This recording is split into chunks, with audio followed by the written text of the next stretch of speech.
जय हिंद बच्चों, सभी का खिलौद एकेडमी चैनल पर स्वागत है। जैसा कि आप सभी जानते हैं, हम सी टेट और सीजी टेट की इस चैनल के माध्यम से कंप्लीटली तैयारी कर रहे हैं और आज हमारा विषय है सीडीपी। ठीक है, इस सीडीपी पे हम देखेंगे सी टेट और सीजी टेट की अध्याय 4। ठीक है, अध्याय 4 अपने कॉपी में लिखिए, समाजीकरण की प्रक्रिया। अब समाजीकरण की प्रक्रिया को हम देखेंगे कि कोई भी बच्चा सामाजिक कैसे बनता है, उसके क्या क्या प्रोसेस होते हैं। ठीक है, वो किस किस एक जो है माध्यम से गुजरते हुए जाता है, हम एक एक करके एकदम बेसिक से देखेंगे।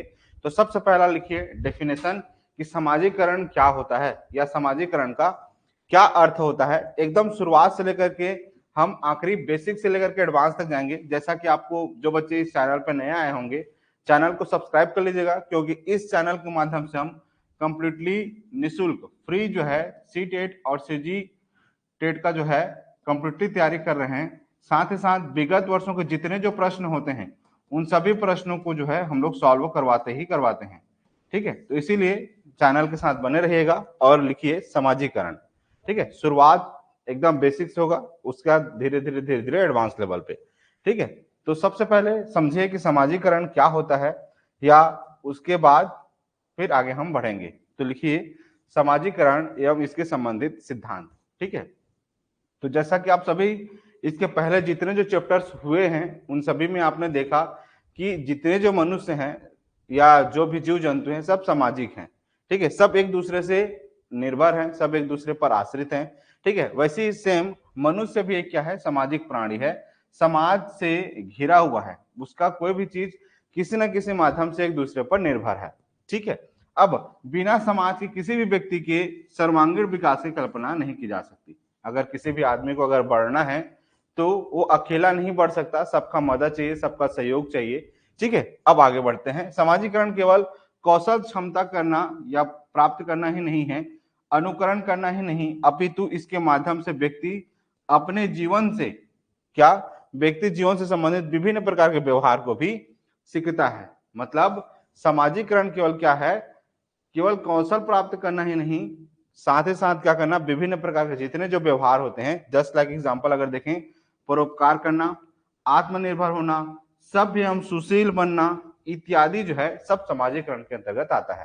तो बेसिक पॉइंट पे लिखिए क्या जो है किसी भी व्यक्ति का क्या करना, तो लिख लो यहाँ पर छोटे छोटे पॉइंट पे, समाजीकरण केवल कौशल क्षमता प्राप्त करना या अनुकरण करना ही नहीं, अपितु उसके माध्यम से व्यक्ति जीवन से संबंधित विभिन्न प्रकार के व्यवहार को भी सीखता है, जैसे परोपकार करना, लोगों का मदद करना, ठीक है, आत्मनिर्भर होना, दूसरा सभ्य एवं सुशील बनना इत्यादि होते हैं। तो इतने छोटे छोटे पॉइंट पे नोट करते चलिएगा। जितने जो बच्चे हैं सभी को नमस्कार, सभी को जय हिंद। ठीक है, छोटे छोटे पॉइंट पे लिखते चलिएगा। एक क्लास बहुत इंपॉर्टेंट है और इससे एक न एक प्रश्न आता ही आता है। चलिए आगे।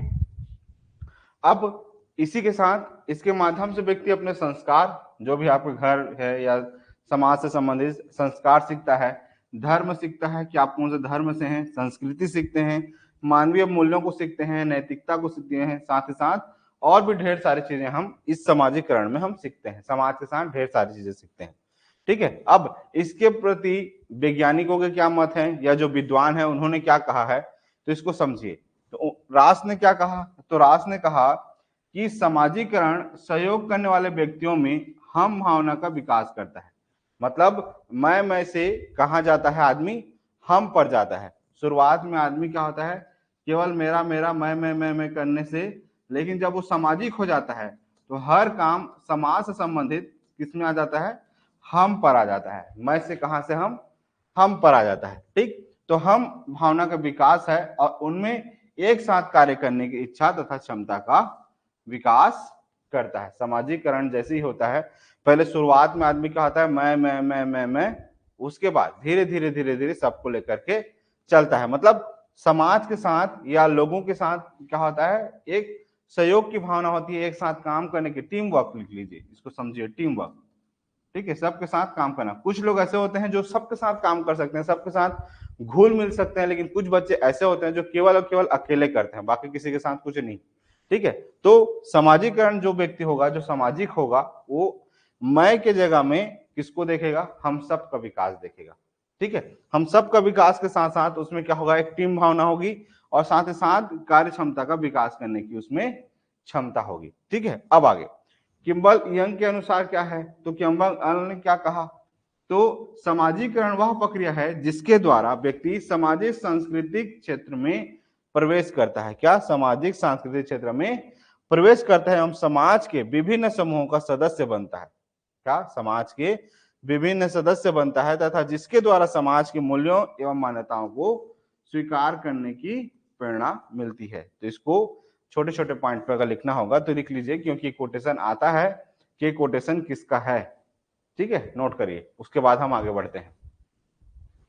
जितने जो बच्चे ऑनलाइन पढ़ रहे हैं सभी का बहुत बहुत धन्यवाद। जहां पर भी अगर छोटा छोटा पॉइंट अगर समझ में नहीं आएगा तुरंत आप मुझे मैसेज कीजिएगा कि सर इस पॉइंट पे हमको समझ में नहीं आया। ठीक है, उसके बाद फिर आगे बढ़ाऊंगा। अगर समझ में आता रहता है तो अपना फीडबैक देते रहिएगा कि हाँ सर यहाँ पे समझ में आ गया, आगे बढ़िए। चलिए आगे बढ़े। चलो, सभी को जय हिंद, सभी को नमस्कार। ठीक है, अब आगे नेक्स्ट अगला पॉइंट देखिए, थोड़ा सा चैप्टर लंबा है इसीलिए जल्दी जल्दी करते हैं। लिखिए सामाजिकरण से संबंधित सिद्धांत। तो सबसे पहले लिखिए स्वदर्पण सिद्धांत। ठीक है, हेडिंग लिखिए अपने कॉपी में सामाजिकरण से संबंधित सिद्धांत। तो सबसे पहला लिखिए इसी पर स्वदर्पण सिद्धांत। स्वदर्पण सिद्धांत क्या होता है इसको समझिए।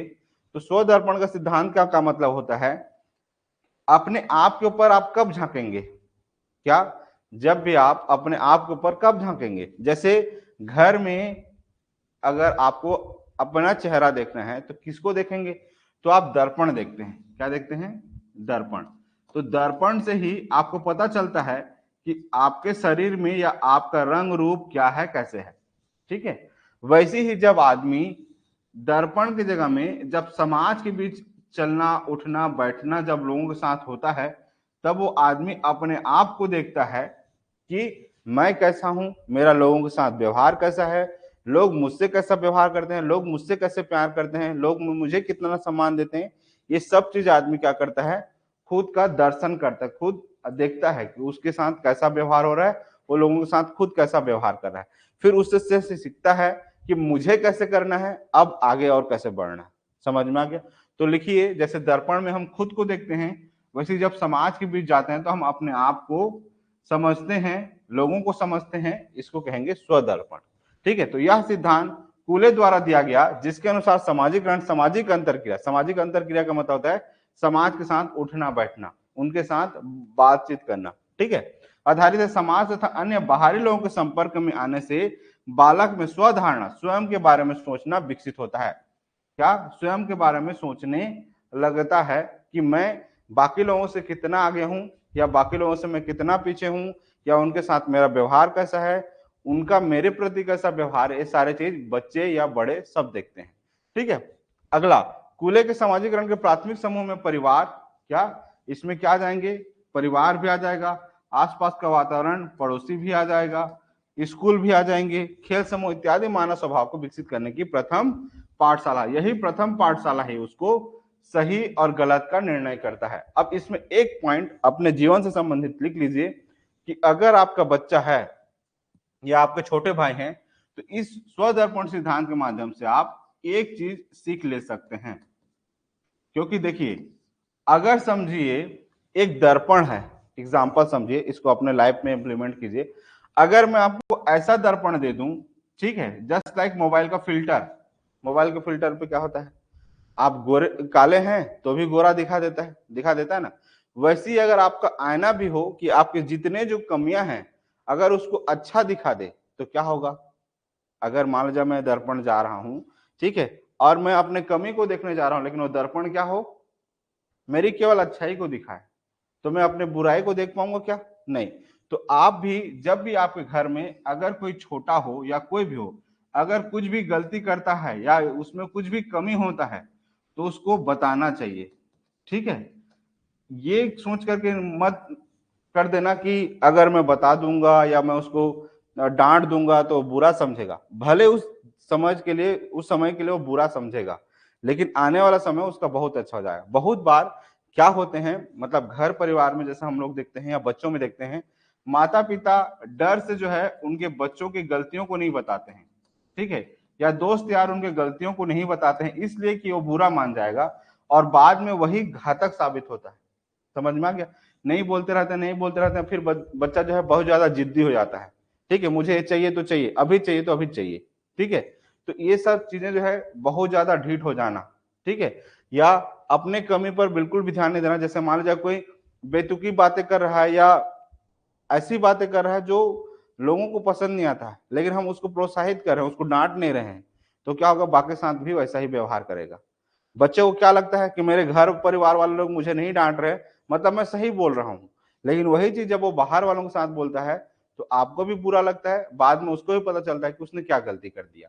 ठीक है, तो इस चीज को हमेशा एक सीख रख लीजिएगा कि अगर आपका छोटा भाई हो या बच्चा हो, अगर गलती करता है तो टू द पॉइंट बताइए कि भाई यहाँ पर एक गलती था, अब इसको ऐसे करके समझाना होता है या समझाना है।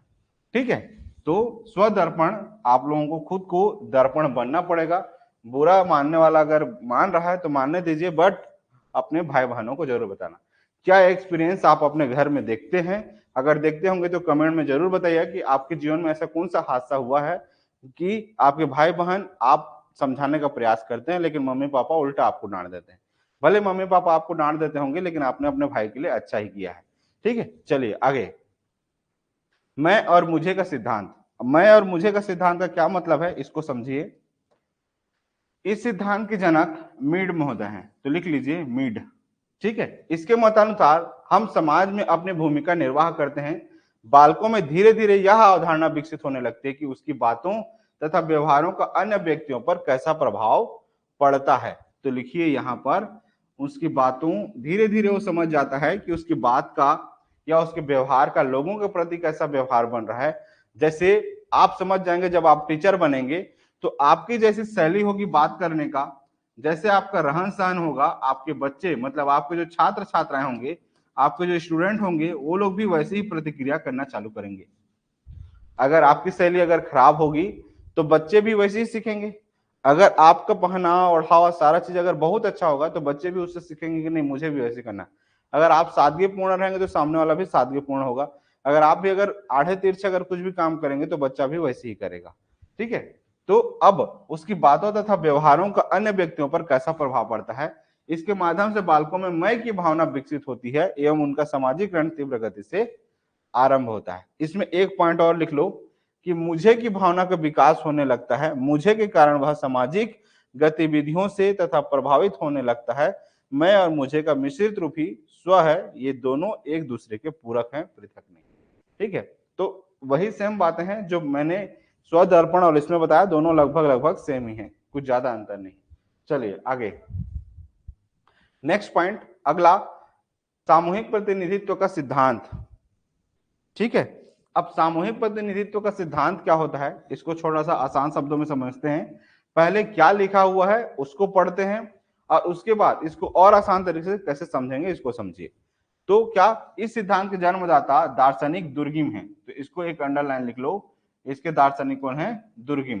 इनके कथानुसार प्रत्येक समाज में अपनी विचारधारा, मूल्य, भाव, विश्वास, आदर्श, संस्कार तथा मान्यताएं प्रगतिशील अवस्था में होती हैं जिसे समाज के व्यक्तियों द्वारा स्वीकृति मिली हुई होती है।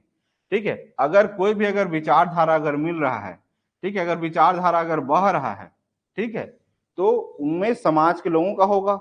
अगर कोई चीज अगर कंटिन्यू चल ही रहा है, अगर समाज के लोग अगर उसको स्वीकार कर रहे हैं तो वो चलते रहेगा। ठीक है, अब आगे कोई मूल्य है, भाव है, विश्वास है, आदर्श है, संस्कार है, ये सारी चीजें क्या होती हैं, अपने आप चलते रहते हैं समाज में। अगर समाज के लोग अगर उसको क्या कर रहे हैं, अपना रहे हैं, उसका साथ दे रहे हैं तो वो चलते रहेगा, और जिस दिन अगर रोक दिए तो रोक दिए। ठीक है, अब आगे, बालक जिस समाज में जन्म लेता है, जो भी आपका समाज होगा, ठीक है, वह उस समाज के लोगों द्वारा किए गए आचरण, कि समाज के लोग उसके साथ कैसे आचरण करते हैं या आसपास के लोगों के साथ कैसे आचरण करते हैं, उनके व्यवहार के अनुकरण करता है। मतलब समाज के जो बड़े लोग होंगे या आपके घर परिवार के जो बड़े लोग होंगे या आसपास के जो भी लोग होंगे, वो लोग जैसा करेंगे बच्चे भी उसका देखा देखी अनुकरण करते हैं। इसीलिए बच्चों के सामने जो भी कुछ भी आप बनाना चाहते हैं, आप उनके साथ वैसे ही कीजिए। जैसे बच्चों को अगर आप संस्कार सिखाना चाह रहे हैं तो आपको अपने ही माता पिता को पैर छूना पड़ेगा। तभी तो बच्चे देख करके सीखेगा कि हाँ माता पिता का पैर छूते हैं। अगर बच्चों को पूजा पाठ सिखाना है या क्या करना है, अगर मान लो ध्यान करना है या कुछ भी अगर प्रार्थना करना है तो आपको भी उनके साथ बिठाना पड़ेगा। तो सिंपल सा बात है कि बच्चे हमेशा बड़ों का अनुसरण करते हैं। जैसे बहुत बार पेरेंट्स बोलते हैं कि सर मेरा बच्चा मोबाइल पकड़ते रहता है, मोबाइल पकड़ते रहता है। मोबाइल बच्चे को आदि क्यों लगी? तो सबसे पहले आपने मोबाइल दिया है। दूसरा चीज, आप बच्चे के सामने इतना मोबाइल चलाते हैं कि उसका अटेंशन उस मोबाइल पर जाता है। अगर आप भी किताब लेकर के अगर बैठ जाएंगे तो बच्चा भी उसको क्या करेगा कि मेरे पापा मोबाइल पकड़ नहीं रहे हो, खुद पढ़ रहे हैं तो मैं भी पढ़ूंगा। समझ में आ गया? तो बच्चे हमेशा बड़ों का अनुसरण करते हैं, बड़े जैसे करेंगे ठीक है बच्चे भी वैसे ही करेंगे। तो नोट कर लीजिए, बड़ों का या बड़े का बच्चे क्या करते हैं? अनुसरण करते हैं। तो लिख लो, या अनुकरण एक ही बात। चलो नोट करो।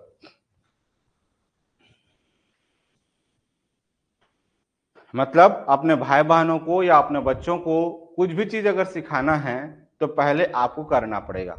जैसे आपने महात्मा गांधी वाला कहानी सुना होगा, सुना है, चाय वाली कहानी, शक्कर वाली, ठीक है, कि वो कहानी समझना कि महात्मा गांधी को जो है ना, कि महात्मा गांधी जी के पास एक माता राम आती हैं अपने बच्चे को लेकर के, ठीक है।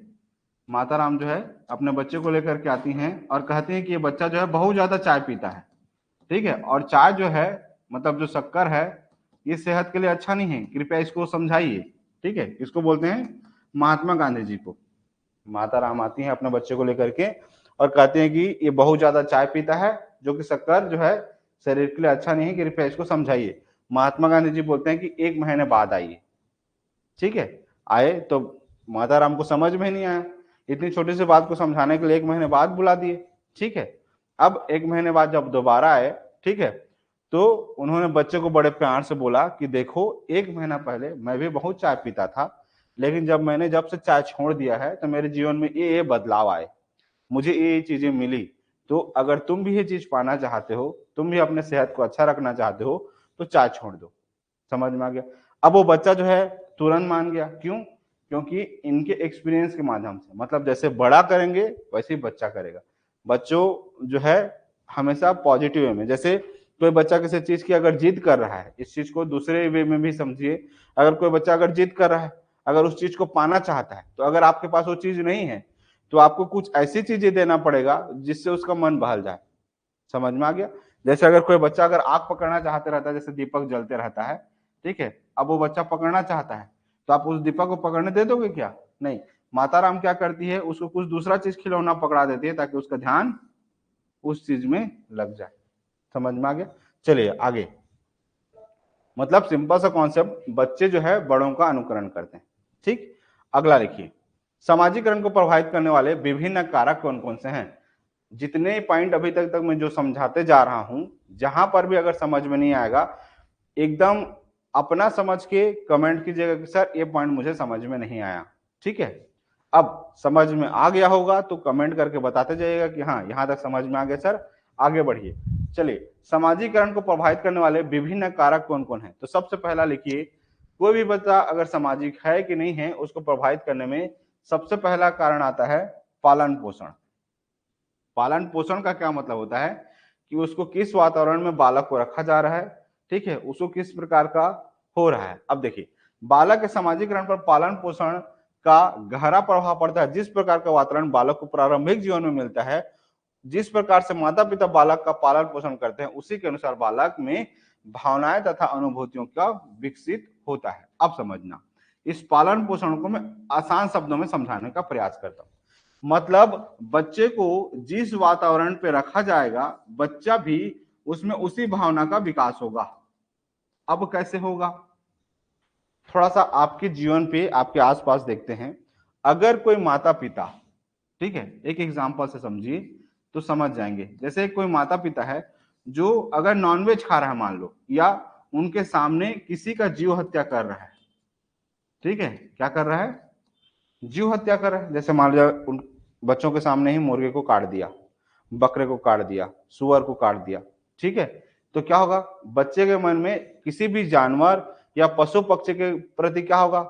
जो भावना है, एक एक होना चाहिए कि किसी भी जीव के साथ एक प्यार से व्यवहार से रहना चाहिए, वो नहीं रह पाएगा। बच्चा क्या सोचेगा, हाँ ये हमारे खाने के लिए है तो इसको मार दो, ठीक है।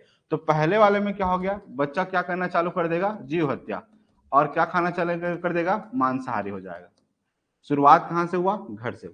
इसी को अगर ऐसे माता पिता हैं, ठीक है, जो मांसाहारी बिल्कुल भी पसंद नहीं करते हैं, अगर कोई मान लो कोई पक्षी है किसी कारणवश घोंसले से गिर गया, देखे कि बच्चा जो है जख्मी हो गया, माता पिता देखे कि नहीं नहीं ये बहुत जख्मी हो गया, उसका फिर क्या किए, बढ़िया खाना वाना खिलाए, जहां पर चोट लगा हुआ है उसको मरहम पट्टी किए। बच्चा देखेगा तो क्या सोचेगा कि अगर कोई जीव अगर चोटिल है तो उसको हमको क्या करना चाहिए, मदद करना। जैसे गौ माता का कहीं पे एक्सीडेंट हो गया, कुछ भी हो गया, माता पिता उसको क्या कर रहे हैं, मरहम पट्टी कर रहे हैं। मतलब बच्चा क्या सोचेगा, गाय हमारी माता या कोई भी जीव जंतु हमारे सब अपने हैं, तो उसका मदद करना चाहिए, ठीक। उसी के प्रकार अगर मान लीजिए पक्षी है, कोई भी जीव जंतु को जैसे क्या कर रहे हैं, पाल रहे हैं, ठीक है, तो बच्चा भी क्या सोचेगा कि सारे जीव जंतु को पालना चाहिए, जीव हत्या नहीं करना चाहिए। तो बच्चे में देखो, एक पहले वाले माता पिता में बच्चा क्या सीख रहा है, मांसाहारी सीख रहा है, और दूसरों में मांसाहारी ना होकर के क्या सीख रहा है बच्चा, शाकाहारी, और सारे जीव जंतु से प्यार कर रहा है, प्यार और स्नेह सीख रहा है। समझ में आ गया, तो पहला प्रॉब्लम कहां पर आ गया, ठीक। दूसरा चीज, इसी के साथ अगर माता पिता अगर सबके साथ अगर प्यार व्यवहार से बात कर रहे हैं, कहीं पे गाली गलौज नहीं, किसी से मारपीट नहीं, एकदम शांत शांति भावना से चल रहा है, घर परिवार बढ़िया है, तो बच्चे में भी क्या होगा, वही सेम चीजें बिल्डअप होंगी, ठीक है। लेकिन उसी चीज को अगर बिल्डअप ना होगा तो बच्चे में घर परिवार से ही भावना का विकास होगा। घर में अगर ज्यादा मारपीट हो रहा है या कुछ भी हो रहा है तो बच्चा भी वैसे ही क्रूर होगा। समझ में आ गया, मतलब घर का जैसा वातावरण होगा बच्चा भी वैसे ही सीखेगा। तो लिखिए, पालन पोषण घर का जैसा वातावरण होगा, घर के जैसे घर के लोगों में जैसी भावना होगी, बच्चे में भी सेम वैसा भावना होगा, ठीक है। चलिए, दूसरे शब्दों में बालक समाज विरोधी आचरण उसी समय करता है जब वह स्वयं को समाज के साथ विस्थापित नहीं करता है, ठीक है। चलिए, हो गया, यहां तक समझ में आ गया क्या, क्या इस एग्जांपल से आपको समझ में आ गया। जैसे छोटे बच्चे होते हैं, छोटे बच्चों को क्या पता कि मांसाहार का टेस्ट क्या है, जैसे मुर्गे का टेस्ट क्या है, या किसी भी चिकन का है, या किसी मटन का है, कोई भी टेस्ट कैसे है। तो छोटा बच्चा रहता है, खाना खिलाने के लिए माता पिता लोग छोटा सा टुकड़ा उसके बच्चे में खिला देते हैं। अब शुरुआती दौर पे जो हमारे जो जीव होते हैं, बचपन में जो स्वाद अगर एक बार चख लिया वो पूरा जीवन भर रहता है, ठीक है। अब शुरुआत में मम्मी पापा ने खिला दिया, अब वो खिलाते खिलाते अब बच्चों के मन में क्या आ गया, जीभ में वो टेस्ट आ गया। बचपने में 1 से लेकर के 10 साल के बीच में जो कुछ भी अगर आप टेस्ट किए हैं वो जीवन भर रहता है, और उसी का बच्चा आदी होता है, ठीक है। फिर बाद में उस आदत को छुड़ाने में थोड़ा टाइम लगता है। चलिए आगे, नेक्स्ट पॉइंट, सहानुभूति। बहुत लंबे लंबे टॉपिक हैं लेकिन शॉर्ट में बता रहा हूं। चलिए अगला, सहानुभूति। अब सहानुभूति क्या है इसको समझिए। तो पालन पोषण की भांति सहानुभूति का भी बालक के सामाजिकरण में गहरा प्रभाव पड़ता है। इसका कारण यह है कि सहानुभूति के द्वारा बालक में अपनत्व की भावना विकसित होती है, जिसके परिणाम स्वरूप वह एक दूसरे में भेदभाव करना क्या होता है, सीख जाता है, ठीक है। वह उस व्यक्ति को अधिक प्यार करने लगता है जिसका व्यवहार उसके प्रति सहानुभूतिपूर्ण होती है, और जिसके साथ अगर सहानुभूति नहीं है उसके क्या करता है, घृणा करने लगता है, नफरत करने लगता है। देखिए, छोटे बच्चे हो या कोई भी जीव जंतु या आप भी हो, ठीक है, हर किसी को जो कोई भी अगर आपके प्रति सहानुभूति कर रहा है या आपके प्रति दया कर रहा है या आपके प्रति लगाव है, आपका उसके प्रति झुकाव हो ही जाएगा। समझ में आ गया, ठीक है। तो बच्चे के प्रति जो भी सिंपैथी या जो भी सहानुभूति रखता है, बच्चा उसको क्या करता है, पसंद करता है। अगर जो उसके प्रति सहानुभूति नहीं किया, उसको डांट दिया, उसको फटकार दिया, उससे क्या करेगा, घृणा करने लगेगा। और जब आप टीचर होंगे तो टीचर जो है बच्चों के साथ सबसे पहला इंटरेक्ट उसके साथ होता है। अगर देखिए, छोटे छोटे बच्चे जो है ना, टीचरों को भी सबसे ज्यादा अपना आइडियल मानते हैं और उनको सबसे ज्यादा पसंद करते हैं। घर वाले भले कुछ भी बोल दें, अगर टीचर बोल दिया मतलब वही ब्रह्मा की लकीर है। समझ में आ गया। तो उस समय जैसा आप बच्चों के साथ व्यवहार करेंगे, जब एज अ टीचर जब आप हो जाएंगे, ठीक है, जैसे मेरे यहाँ जैसे बहुत सारे ऐसे बच्चे हैं जिन बातों को बताना चाहिए नहीं बताना चाहिए उस बातों को भी बता देते हैं, ठीक है। मतलब वो बच्चे मेरे साथ इतने घुल मिल जाते हैं, वो ऐसा लगता है कि उनको अपना समझ करके वो हर चीज बता देते हैं, ठीक है। इवन बच्चे तो बच्चे, पेरेंट्स भी, ठीक है, जब पेरेंट्स भी अपने मन की बात जब बताते हैं, ठीक है, क्यों, क्योंकि उनको लगता है कि हाँ ये आदमी मुझे मेरी बातों को समझेगा, मेरे मन को बातों को समझेगा या मुझे सॉल्यूशन देगा, ठीक है। इसीलिए तो बच्चे या पेरेंट्स अपनी प्रॉब्लम मुझे बताते हैं। सेम वैसे ही आपके पास भी ऐसी चीज हो, ठीक है, कि आप लोगों को समझे। ऐसा नहीं कि सामने वाला कुछ प्रॉब्लम बता रहा है उसको 4 प्रॉब्लम और सुना दिए, कभी ऐसा नहीं। जब भी कोई भी अगर आपको कोई प्रॉब्लम बताता है, चुपचाप सुनिए। शुरुआत में अगर कोई भी चीज बोलता है, केवल सुनते रहिए, सुनते रहिए, सुनते रहिए, ठीक है। सुनने के बाद जब लगता है कि हाँ इसको अभी प्रॉब्लम का सॉल्यूशन देने का वक्त है कि केवल सुनने का वक्त है, जस्ट लाइक जैसे जो शादीशुदा लोग हैं उसको लोग आसानी से जानते हैं, कुछ बातें ऐसी होती है जिसमें केवल आपको सुनना होता है, सॉल्यूशन देना नहीं होता है। लेकिन कुछ पॉइंट पे ऐसे होते हैं जहां पे आपको सुनने के साथ सॉल्यूशन भी देना होता है। समझ आ रहा है? समझ गए होंगे। आगे बढ़ता हूं। नेक्स्ट पॉइंट अगला, सामाजिक शिक्षण। सामाजिक शिक्षण का क्या मतलब होता है? तो सामाजिक शिक्षण का मतलब क्या होता है? सामाजिक शिक्षण का भी बालक के समाजीकरण पर क्या गहरा प्रभाव पड़ता है। ध्यान देने की बात यह है कि सामाजिक शिक्षण का आरंभ परिवार से होता है। मतलब कोई भी चीज अगर सीखता है तो बच्चा कहां से सीखता है? परिवार से। क्यों? क्योंकि अभी थोड़ी देर बताया कि बच्चे जो है अनुकरण करते हैं किसका? बड़ों का। तो बड़े जैसे समाज के प्रति जिनका जैसे धारणा होगा, जैसे अगर किसी भी परिवार में जैसे बड़े लोग हैं जो समाज के साथ उठना बैठना नहीं करते हैं, क्या उनके बच्चे समाज के साथ उठना बैठना करेंगे? कभी नहीं। अगर बड़े जो समाज के साथ कभी मीटिंग में जाते नहीं है, लोगों का मदद नहीं करते हैं, लोगों के साथ अच्छा व्यवहार नहीं करते हैं, क्या बच्चा उनके साथ वैसे व्यवहार करेगा? कभी नहीं। ठीक है, तो बच्चे जो है अनुकरण करते हैं किनका? बड़ों का। जैसे जैसे माता पिता हो या भाई बहन हो या अन्य सदस्य का खान पान, रहन सहन, बात व्यवहार जैसा होगा, बच्चे में भी वही सेम चीजें आएंगी। ठीक है, इसीलिए अगर बच्चों को कुछ भी चीज सिखाना है तो सारे चीजें आपको घर में करना पड़ेगा जैसा आप सिखाना चाह रहे हैं। ठीक है, अब आगे, पुरस्कार और दंड। किसी भी व्यक्ति को दो तरीके से आप बात को मनवा सकते हैं। एक, देखिए, डिपेंड करता है आदमी आदमी की सिचुएशन पे। दंड किसको मिलना चाहिए? जो लातों के भूत बातों से नहीं मानते हैं, लेकिन शुरुआत बात से करना पड़ेगा। जैसे देखो, समझना दोनों एग्जाम्पल को। कुछ लोग ऐसे होते हैं जिनको अगर कोई भी काम करवाना है, क्या करवाना है? कोई भी काम करवाना है तो उसको या तो पुरस्कार दे दो या तो क्या कर दो? प्रेम सम्मान दे दो। ठीक है, क्या दे दो? प्रेम सम्मान, या उनको क्या कर सो? प्रोत्साहन कर दो। ठीक है, ये हो गया प्रोत्साहन। ये पहला क्या हो गया? पहला पॉइंट पुरस्कार। जैसे मान लिया कि एक छोटा बच्चा है, पहली बार अच्छा काम किया, ठीक है, उसको पुरस्कार में कुछ गिफ्ट दे दो, कुछ चॉकलेट दे दो, या लोगों के सामने तारीफ कर दो। कभी भी जितने जो माता पिता देख रहे हैं, अपने बच्चे की बुराई दूसरे समाज वालों के साथ कभी नहीं करना चाहिए। बोलो क्यों? अगर आप खुद सोचिए, अगर आप लोग देख रहे हैं, अगर आप लोगों की बुराई अगर मैं 4 लोगों के सामने करूंगा, आप उस चीज को बार बार बार बार बार बार बार बार अपने दिमाग में सोचोगे कि पटेल सर ने मेरी ये बुराई कर दी। अब उस चीज को बार बार बार बार आपके दिमाग में चलेगा, आप अपने जितने जो अच्छाई है सबको भूल जाएंगे। समझ में आ गया? लेकिन उसी को कह दूं कि आप फलाना में ये अच्छाई बहुत अच्छी है, तो आप उस चीज को बार बार बार सोचोगे और उसी चीज पर और काम करना चालू करोगे। तो बच्चों के साथ भी वही होता है। कभी भी अगर आपके यहाँ 2 बच्चे हैं तो एक बच्चे को आप समाज के साथ बहुत अच्छा, हाँ ये बहुत अच्छा कर लेता है, बहुत अच्छा कर लेता है, बहुत अच्छा कर लेता है, और वहीं पे दूसरा बच्चा आता है, फिर उसके बाद पूरे समाज के साथ आप उसका बुराई करने लगते हैं। ये गलती कभी भी मत करना, क्योंकि मेरे पिछले 10 सालों का अनुभव है, मुझे पढ़ाते 10 साल हो गया, इसमें मैंने लमसम 15,000 प्लस बच्चों को पढ़ाया है। तो इतने सारे पेरेंट्स के बाद मिलने के बाद मुझे इतना तो पता है कि आप कभी भी 2 बच्चों के साथ कभी भी तुलना मत कीजिए। एक बच्चे में बहुत गहरा प्रभाव पड़ता है, ठीक है, और एक में बहुत अच्छा प्रभाव। तो इसीलिए दोनों के साथ कभी भी, हाँ, आपकी भावना ऐसी नहीं है कि आप किसी भी बच्चे को नेगेटिव या नीचे लेकर के जाना चाहते हैं, आपकी वो भावना नहीं है, लेकिन आपकी बातों बातों में बच्चा गलत वे पे ले लेता है और वो डिक्रीज पे चला जाता है। ठीक है, अब कभी कभी कुछ बच्चे ऐसे हैं कि जरूरत से ज्यादा भी तारीफ मत कर देना, हर चीज संतुलन है। जैसे मेरे यहाँ भी 2 दिन पहले की बात है, एक बच्चा ऐसा है, पढ़ता बिल्कुल नहीं है, लेकिन उसके मम्मी पापा इतना चढ़ा दिए हैं उसको, इतना चढ़ा दिए हैं कि वो पढ़ाई लिखाई करना छोड़ दिया है। बोलो क्यों? क्योंकि मेरे पापा मम्मी बहुत मेरी तारीफ करते हैं, बहुत तारीफ करते हैं, बहुत तारीफ करते हैं। और वो तारीफ तारीफ करने के चक्कर में बच्चा पढ़ नहीं रहा है, फिर लास्ट कल परसों मरते दम तक उसको मार पड़ा है। तो ये है। तो आप हर चीज को संतुलित अवस्था में लेकर के चलिए। आगे, अब आजकल के पेरेंट्स फ्रस्ट्रेशन कहां पे निकालते हैं पता है? बच्चों पे। बोलो कैसे? अपनी औकात से ज्यादा या अपने ताकत से ज्यादा क्या करते हैं? महंगे महंगे स्कूल में पढ़ा देते हैं, ठीक है, क्या हो गया, महंगे स्कूल में पढ़ा दिए, जितना उनकी सैलरी आती नहीं उससे ज्यादा महंगे प्राइवेट स्कूल में पढ़ा दिए। अब उसके बाद उतने महंगे क्या कर दिए, ट्यूशन में भी भेज दिए।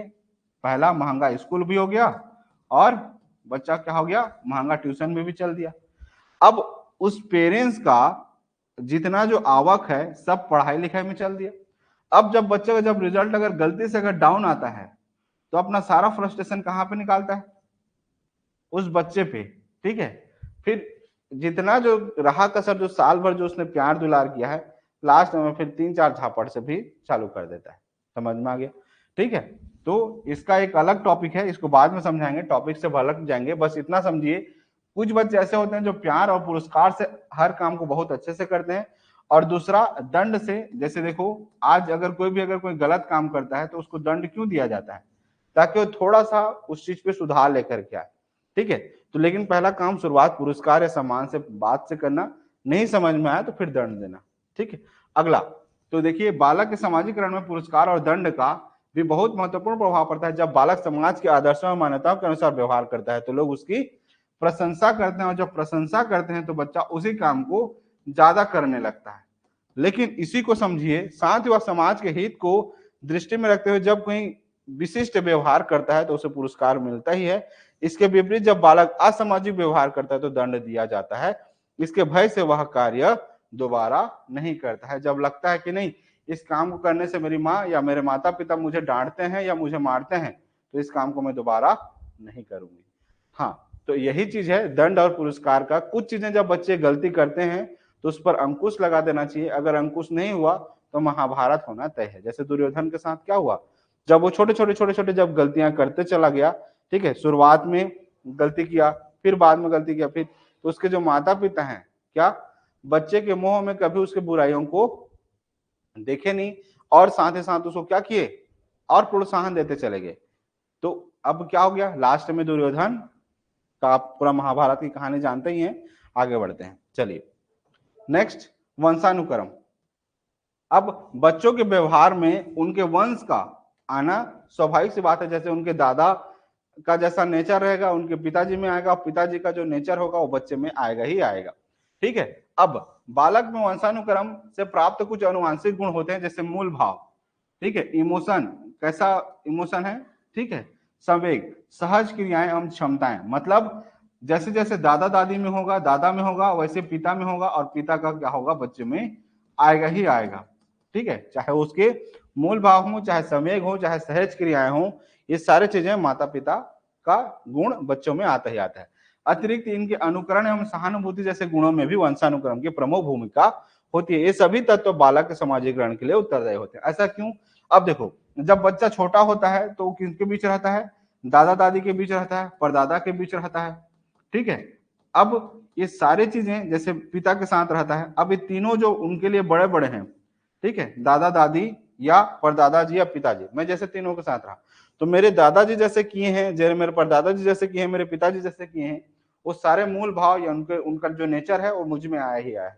ठीक है, दूसरा, जब आप परदादा जी जैसे मेरे साथ, आप लोग सोचते होंगे कि सर इतनी सारी कहानियां आपको आती कहाँ से है, तो कहानियां जब मैं, जैसे मैं माता जी जो है सबको खाना वाना जब खिलाते रहती थी, ठीक है, तब तक मैं रात को 7 बजे से लेकर के इधर जितना बजे तक, जब तक मुझे नींद नहीं आती थी, या तो मैं परदादा जी के पास चला जाता था या तो दादाजी के पास। ठीक है, तो जब भी अगर इनके पास अगर जा रहा हूँ, इनके बगल में अगर लेटा हुआ हूँ, ठीक है, तो ये मुझे कहानियां सुनाते थे। ठीक है, इसी को अगर मैं जब दादाजी के पास जाता था तो दादाजी कहानी सुनाते थे, इसी को अगर परदादी माँ के पास जब जाता था तो वो सुनाती थी, दादी माँ के पास जाता था तो दादी माँ सुनाती थी। इससे और अच्छा क्या, नाना जी के पास जब जाता था, मतलब नाना यहाँ जाऊं, तो नाना जी भी कहानी बहुत अच्छा जानते हैं, वो भी अपने जमाने के राजा महाराजा वाला काम करते थे नाटक वगैरह में, तो उनको भी ढेर सारी कहानी आती हैं, तो भी सुनाते थे। तो ये बहुत सारे मोरल जो कहानियां हैं मैंने बहुत सुनी है, किनके माध्यम से, दादा दादी हो गया, नाना नानी हो गया, उसके बाद माता पिता से तो सुना ही हूँ, माँ से तो बहुत बार सुना हूँ। तो ये है, तो सारी कहानियां जो हैं, अब उसी कहानियों को जो है फिर हम लोग कॉपी किताबों पे हम दूसरे तरीके से सुनते हैं, लेकिन भाव सबका एक ही होता है, सबके मोरल प्रिंसिपल, सबका सिद्धांत सेम ही होता है।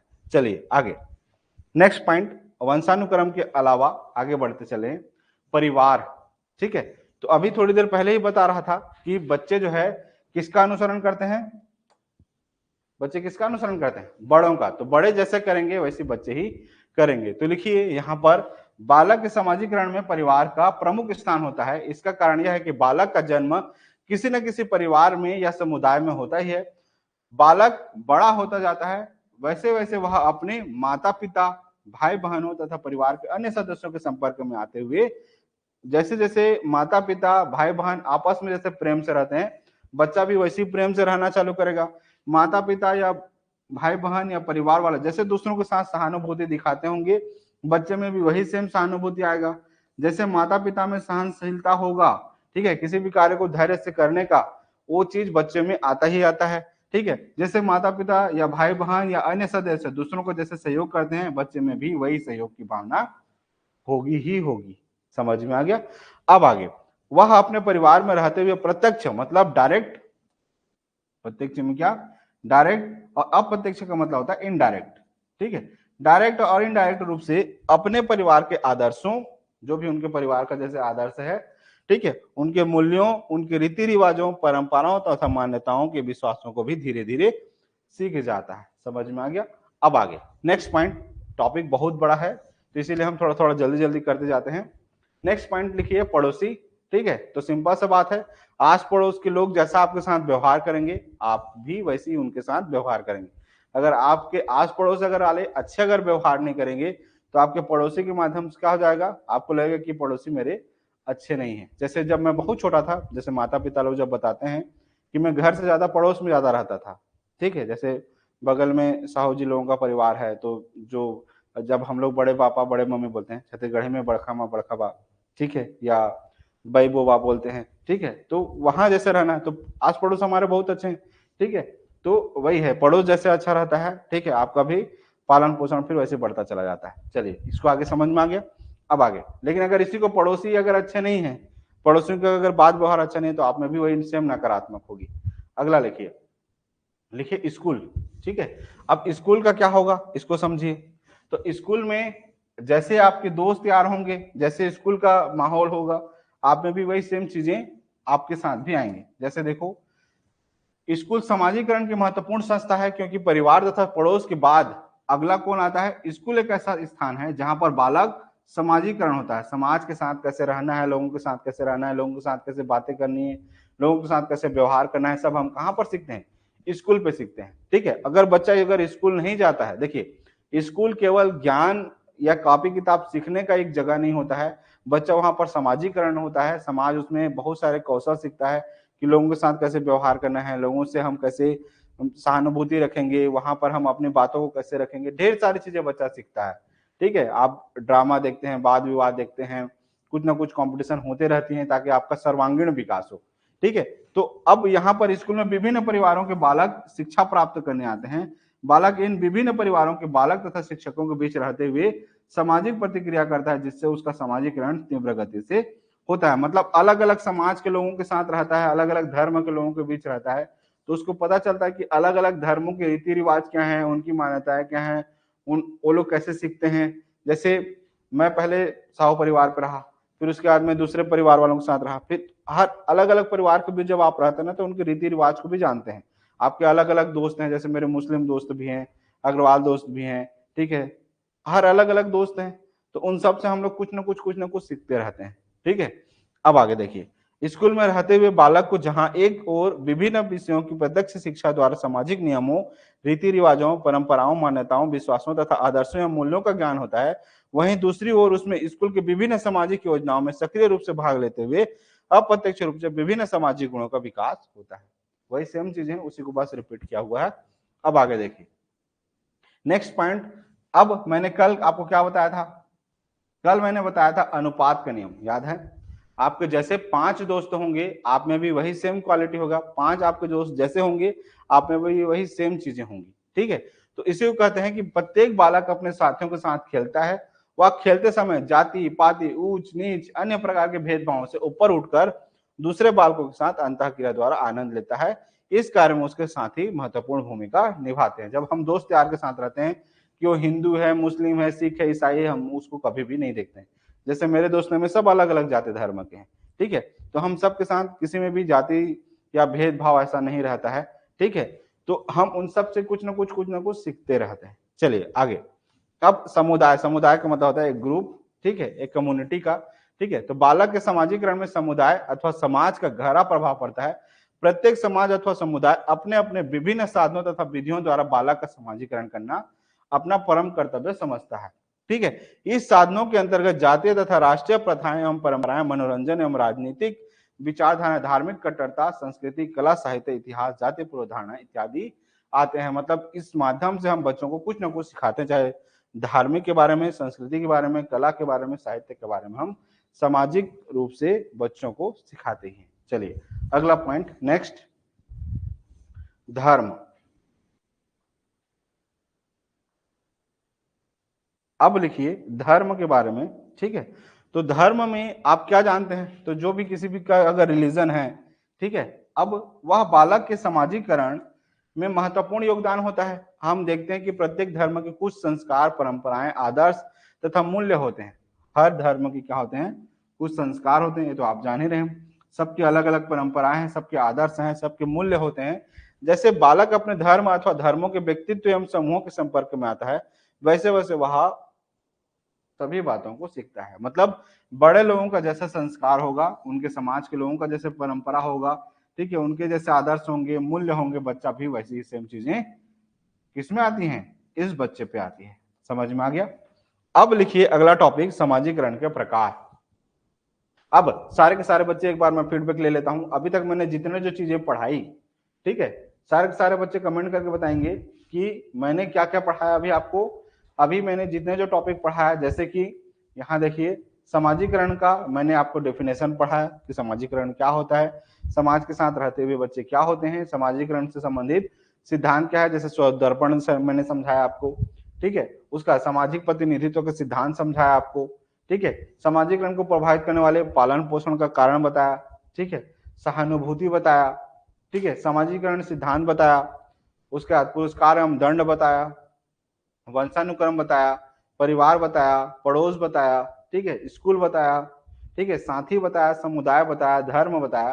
तो इतना जो पॉइंट बताया, क्या सबको कंप्लीट समझ में आ गया है, क्या इजी वे से समझ में आ रहा है? अगर समझ में आ रहा होगा तो अपना फीडबैक जरूर दीजिए कि हाँ सर हमको कंप्लीट इजी वे में समझ में आ रहा है, जो पॉइंट लिखा हुआ है।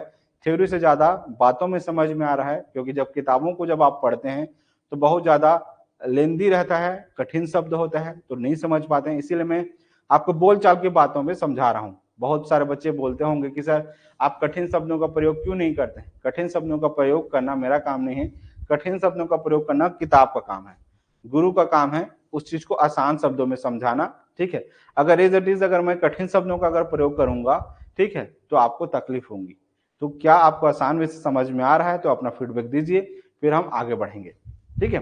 तो सामाजिकरण के प्रकार, तो सामाजिकरण एक जटिल प्रक्रिया है जिसमें कई संस्थान, ठीक है, बच्चों के जीवन की अलग अलग अवस्थाओं में अलग अलग समय पर प्रभाव डालते हैं। इस प्रकार सामाजिकरण की यह प्रक्रिया जीवन पर्यंत चलते रहती है। इस सामाजिकरण को मनोवैज्ञानिक ने अध्ययन की दृष्टि से विभिन्न भागों में बांटा है। हर अवस्था में बच्चे अलग अलग तरीके से सीखते हैं और उनमें क्या क्या बदलाव आते हैं। जैसे छोटे बच्चे हैं तो उनमें कैसा होगा, समाज का कैसा प्रभाव पड़ेगा, ठीक है। मतलब 1 से 5 साल के हैं या 5 से 10 साल के हैं, 10 से 15 साल के बच्चे हैं या 15 से 20 साल के बच्चे हैं, उसमें समाज का कैसा प्रभाव पड़ता है, उन सारे चीजों को हम एक एक करके देखेंगे, ठीक है। जैसे यहाँ पे कुछ कुछ बच्चे बोल रहे हैं यस सर क्लियर है, यस सर समझ में आ गया, सर आप बहुत अच्छा समझाते हैं, समझाते में अच्छे समझ में आता है, ठीक है, थैंक यू सो मच। जितने भी बच्चों को अगर समझ में आता है तो बहुत बहुत धन्यवाद, ठीक है।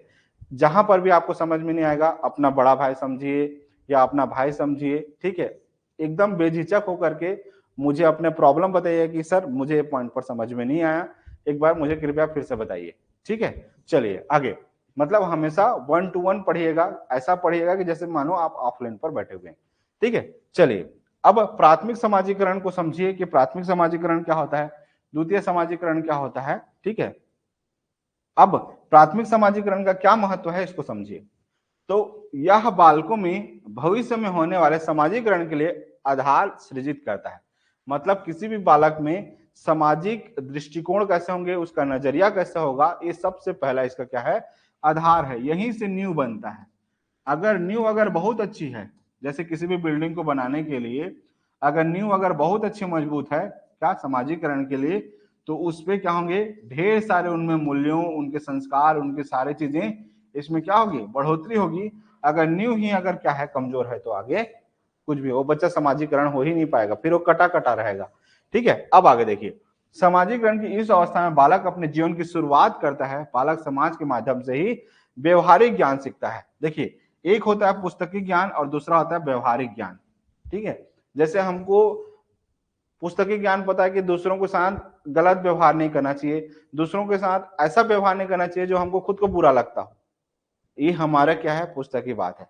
लेकिन जब हम व्यवहारिक रूप से आते हैं, जीवन में जब चलन प्रक्रिया करते हैं, तो क्या हम सच में हर टाइम या हर समय उसका हम पालन करते हैं? बहुत बार आपके शब्द इतने कठोर हो जाते हैं कि सामने वाले की आत्मा मर जाती है। अब इसको समझते हैं आसान शब्दों से। ठीक है, जैसे मान लीजिए, समझिए, एक एग्जाम्पल समझिए, एक छोटा सा बीज लेकर के आए आप। ठीक है, क्या किए, एक छोटा सा बीज लेकर के आए, बीज को फिर क्या कर दिए, मिट्टी में रोपित किए। अब उसके बाद एक छोटा सा क्या हुआ, एक उसमें अंकुर आया, फिर छोटा पौधा हुआ, फिर आपने सिंचते सिंचते पानी सिंचते सिंचते सिंचते सिंचते ये पौधा क्या हुआ, बड़ा हुआ। क्या हुआ, ये पौधा बड़ा हुआ। एक समय बाद ऐसा आया कि अब इसमें फल आने वाले हैं। क्या आने वाले हैं, फल आने वाले हैं। और जैसे ही फल आने वाले हैं, आपने इसका गर्दन काट दिया। क्या कर दिया, पेड़ को काट दिया। क्या महत्व हुआ आपका, आपने जो 4-5 महीना या 10 साल तक आपने क्या किया, उस पौधे को बड़ा किया, और जैसे ही फल लगने वाले थे आपने क्या कर दिया, काट दिया। ये आपके लिए बुद्धिमत्ता वाला काम है कि मूर्खता वाला काम? मूर्खता वाला काम है कि आपने क्या किया, बीज लगाया, उसको रोपा, बहुत मेहनत किया, तब जाकर के उसमें क्या आने लगे, इसमें फल आने लगे। जैसे ही फल आने वाला था, आपने क्या कर दिया, पेड़ को एक पल में काट दिया। ये मूर्खता वाला काम है कि बुद्धिमत्ता वाला काम है? ये लगा आपको मूर्खता वाला काम है। ये आपने किसमें सीखा, अभी आपने पुस्तकी ज्ञान सीखा। लेकिन जब आप इसी को व्यवहारिक चीजों पे जब आप आते हैं, ठीक है, क्या, जब आप व्यवहारिक चीजों पर आते हैं, तब आप क्या गलती कर देते हैं, आप किसी के साथ बहुत अच्छा रिश्ता बनाते हैं। ठीक है, आप शुरुआत में उसके साथ बढ़िया बातचीत किए, दोस्ती बनाया, दोस्ती इतना अच्छा गहरा होते होते होते होते एक पल ऐसा आता है, आपका दिमाग सटकता है, थोड़ा सा गुस्सा आता है, और उस गुस्से में इतना अंड बंड संड कुछ भी बोल देते हैं कि उसकी आत्मा मर जाती है। अब सोचिए, मान ले जाए किसी के साथ आपने रिश्ता बनाया, दोस्ती बनाया, ठीक है, आप 1 साल रहे उसके साथ, 2 साल रहे, 3 साल रहे, 4 साल रहे, 5 साल रहे, उसके साथ बहुत अच्छा दोस्ती रहा, किसी कारणवश ऊंच नीच हो गया, और उस ऊंच नीच के कारण आपकी भावनाएं इतनी तीव्र हो गई, आपको इतना गुस्सा आया कि आपने इतना भला बुरा कह दिया कि वो पूरा रिश्ता ही खत्म हो गया। फिर अगले ही पल आप क्या कहते हैं कि नहीं यार, मैं गुस्से में था इसलिए मैं बोल दिया। क्या होगा, अब वो जो पौधा जो आपने काटा है, क्या उसमें फिर से नए पौधे आएंगे? आएंगे, लेकिन उतना जैसे पहले फल देने वाला था, अब आपको फिर से टाइम लग जाएगा। मतलब हमारे साथ, हम माता पिताओं के साथ भी ऐसा कर देते हैं, दोस्त यार के भी साथ कर देते हैं कि पहले उसको एकदम अच्छे से दोस्त यार रहता है, अचानक से झापड़ लगा दिए या उसको भरा बुला कह दिए। ठीक है, अब उसके बाद फिर अगले दिन सोचेंगे कि हमारा उनके साथ उतना ही अच्छा दोस्त हो जाए। ऐसा नहीं होता है। जैसे एक रस्सी है, रस्सी को अगर आपने किसी को काट दिया, तो जब दोबारा अगर आप उसको जोड़ना चाहेंगे तो उसमें गांठ होती ही होती है। समझ में आ गया? पहले जैसा रस्सी होगा क्या? नहीं। उस रस्सी को अगर आपने काट दिया है, तोड़ दिया है, तो अगर उसको फिर से दोबारा जोड़ेंगे तो कहीं ना कहीं एक गांठ हो ही जाती है। ठीक है, तो कभी भी जैसे इस पौधे को आपने जैसे बड़ा किया है, वैसे रिश्तों के साथ भी वैसे ही रखना है। अगर जब बहुत ज्यादा गुस्सा आ जाता है या कुछ भी हो जाता है, ऐसा नहीं कि आप ही के साथ होता है, हम लोगों के साथ जैसे बहुत बार गुस्सा आता है, तो फिर या तो हम लोग मोबाइल को स्विच ऑफ कर देते हैं या तो उस जगह से भाग जाते हैं। जैसे कोई बार बार सुना रहा है, जब लगता है कि नहीं अब इसका प्रतिक्रिया देना चाहिए, ठीक है, अब प्रतिक्रिया दे देंगे तो गड़बड़ हो जाएगा, तो उससे अच्छा है कि उस जगह से निकल जाओ, चलो भाई बाद में देखेंगे। समझ में आ गया? क्योंकि अगर उसी समय अगर रिएक्ट करेंगे तो कहानी बदल जाती है। चलिए अगला, मोरल ऑफ द स्टोरी क्या समझ में आया? क्या समझ में आया? मोरल ऑफ द स्टोरी क्या समझ में आया? सारे के सारे बच्चे कमेंट करके बताइए। ये जो कहानी सुनाया इसका क्या मतलब हुआ? सारे के सारे बच्चे बताइए, जितने जो बच्चे ऑनलाइन पढ़ रहे हैं या जो भी बच्चे ऑफलाइन पढ़ रहे हैं। देखिए, मेरा मकसद केवल जो है ना आपको सीटेट क्लियर कराना नहीं है, मेरा मकसद है कि आप जीवन में भी सफल हो जाएं। देखिए, जितने जो पेपर दिलाते हैं सब के सब क्वालिफाई नहीं होते हैं, लेकिन मेरा मकसद ये है कि अगर सीटेट अगर क्लियर हो ना हो या सीजीटेट क्लियर हो ना हो, कम से कम जीवन में अपने बच्चों को या आपके दोस्त यार को या जो भी आपके आस पड़ोस है उनका भी आपके माध्यम से भला हो जाए। ठीक है, मतलब आप वो फूल बन जाएं कि उसके सुगंध से हर कोई जो है ना एकदम रम जाए। ठीक है, चलिए, तो सारे के सारे बच्चे अपने इस कहानी जो मैंने सुनाया कि आप छोटे छोटे छोटे छोटे जो पौधे हैं, ठीक है, आप उसको बड़ा करते हैं, एक समय बाद जब वो फल लगने लगते हैं, आपको फल देने वाले होते हैं, आप उसको काट देते हैं। वैसे ही जब आपके साथ दोस्त यार होते हैं तो इससे आपने क्या सीखा, एक पॉइंट पे बताइए। चलिए आगे, तब तक आप कमेंट करते रहिए, हम लोग तब तक दूसरा टॉपिक चलते हैं। दूसरा टॉपिक क्या है, तो लिखिए द्वितीय गौण समाजीकरण। ठीक है, अब द्वितीय या गौण समाजीकरण का क्या मतलब है, तो इसके माध्यम से बालक सामुदायिक तरीके से, सामुदायिक मतलब समूह के माध्यम से बच्चा सीखता है। ठीक है, सामुदायिक तरीके से सीखने के व्यवहार को अपनाता है। इस प्रकार के समाजीकरण का माहौल विद्यालयों में ग्रुप के माध्यम से, खेलों के मैदानों में या पड़ोसियों के संदर्भ में देखने को मिलता है, जो बालकों को व्यवहारिक रूप से सभ्य बनाने में महत्वपूर्ण भूमिका निभाता है। जैसे स्कूलों में आप समाज में या मतलब ग्रुप में जैसे आप रहते हैं, लोगों के बीच समूह में रहते हैं और उनके साथ जब आप सीखते हैं तब हम इसको क्या कहेंगे, द्वितीय समाजीकरण कहेंगे। पहले वाले में केवल आप देख देख करके सीख रहे थे, आप अकेले सीख रहे थे। इस वाले में क्या हो रहे हैं, समूह में सीख रहे हैं। समझ में आ गया। प्राथमिक वाला में क्या, आप जैसा देखते हैं वैसा आप सोचते हैं, वैसा आप बोलते हैं। ठीक है, समझ में आ गया। इसीलिए बोलते हैं अच्छा देखो, अच्छा सुनो, और जब आप अच्छा देखोगे, अच्छा सुनोगे तो आप डेफिनेटली अच्छा बोलोगे। समझ में आ गया। क्यों, क्योंकि जैसे मैंने कल भी बताया था कि हमारा जो दिमाग होता है क्या होता है, खेत की तरह होता है, जिसमें हम जैसा बीज बोएंगे वैसा ही तो फल आएगा इसमें। समझ में आ गया। वैसे ही सेम जो है, जैसे हमारा जो क्या है, ये क्या है, मान लो दिमाग है, तो हम जैसा सुनेंगे क्या होगा, जैसा हम सुनेंगे ये हमारे दिमाग में वैसे ही जाएगा। समझ में आ गया। अब जैसा हम यहाँ से देखेंगे वही हमारे दिमाग में जाएगा, तो ये हमारा क्या हो गया, ये बीज का काम कर दिया। अब इसमें जैसा बीज रहेगा, जैसे दिमाग में आपका स्टोर रहेगा, वही चीज तो आप उल्टी करेंगे। क्या करेंगे, वही चीज। मतलब बोलते हैं ना कि ये गंदा गंदा सुन करके आया, गंदा गंदा देख करके आया, इसलिए गंदा गंदा बोल रहा है। या कोई चीज अगर अच्छा संगत करके आया है, अच्छा संगति अगर अच्छा रामायण भगवत कीर्तन कर करके आया है, तो उसकी शैली में भी वही सेम चीजें आती हैं। ठीक है, चलिए आगे। अब आगे रहें। अब नेक्स्ट पॉइंट, अगला पॉइंट, सामाजिकरण की अवस्थाएं। तो अब हर व्यक्ति जो है अलग अलग अवस्थाओं में अलग अलग कैसे कैसे सीखता है, हम इसको चीजों को देखते हैं। तो लिखिए, सामाजिकरण एक निरंतर चलने वाली सतत प्रक्रिया है जिसका क्रमिक विकास होता है। अध्ययन के दृष्टिकोण से सामाजिकरण को निम्न अवस्थाओं में विभाजित किया गया है, जो इस प्रकार है। तो लिखिए, शैशव अवस्था में बच्चा जब होता है तब क्या सीखता है, इसको समझिए। शैशव अवस्था मतलब बहुत जब छोटा बच्चा होता है, तो सामाजिकरण की प्रक्रिया जन्म से ही आरंभ हो जाती है। सामाजिकरण बच्चा का समाज में होना, सुनना क्या हो जाती है, जन्म से प्रारंभ हो जाती है। अब अनुकरण की प्रवृत्ति के आधार पर बच्चा में भाषा तथा अनेक प्रकार के व्यवहार का विकास, जो सीखने की प्रक्रिया को अभिन्न अंग बनाती है। जब बच्चा पैदा होता है तो बच्चा क्या करता है, बस लेटे लेटे सबको देखते रहता है। तो ये देखा, पहला क्या हुआ, देखा, और दूसरा क्या हुआ, सुना। बोल तो नहीं सकता क्योंकि अभी छोटा बच्चा है, छोटा बच्चा तो 2 साल बाद बोलेगा ना। ठीक है, तो पहले क्या करता है, देखता है और सुनता है। तो लिख लो यहां पर, पहले क्या करेगा, देखता है और सुनता है। और देखने और सुनने से जो कुछ भी उसको अनुकरण होता है, जो कुछ भी सीखता है, उसी को फिर आगे क्या करेगा वो, उसका बुनियाद, उसका सामाजिकरण यहीं से निर्माण होगा। समझ में आ गया। अब जब बोलने लगेगा तब की बात अलग है, लेकिन शुरुआत क्या कर रहा है, देख रहा है और बोलता है। इस अवस्था में बच्चा माता पिता पर निर्भर होता है। प्रथम वर्ष तक बच्चों में क्या शर्मिलेपन, साय फूल के भाव दिखते हैं तथा वह दूसरों का ध्यान अपनी तरफ खींचने का प्रयास करते हैं। थोड़ा सा जब बच्चों को जब आप अटेंशन नहीं देंगे, उसको गोदी में नहीं लेंगे, बच्चा रोने लगता है। उसको लगता है कि हर पल कोई ना कोई मुझे अटेंशन देते रहे, मेरे साथ रहे, मेरे पास रहे। इसीलिए बच्चों को जब आप अकेले छोड़ देते हैं, बच्चे तुरंत रोने लगते हैं। क्यों, क्योंकि उनको पता है या उनको चाहिए अटेंशन। ठीक है, चलिए अगला। तो ये हो गया शैशव अवस्था। शुरुआत में क्या करता है बच्चा, जन्म से सीखता रहता है। ठीक है, अब आगे, अब हम लोग कमेंट देख लेते हैं कि क्या क्या लोगों ने कहा इस कहानी के पीछे। ठीक है, तो एक दो बच्चों का रिप्लाई आया है। कुछ बच्चों ने कहा कि सर चुपचाप क्या, चुप में सुख है। वेरी गुड, सही बात है। चुप में क्या है, सुख है। उसके बाद एक बच्चे ने कहा कि जब ज्यादा क्रोध आए तो क्रोध क्या दिलाने वाले से थोड़ी दूरी बना लो जब तक गुस्सा शांत नहीं हो जाता। ठीक है, गुस्सा में रिएक्ट करने से मामला बिगड़ता ही है, गुस्से में हमेशा काम बिगड़ता है, बनता नहीं है। वेरी गुड, ठीक है।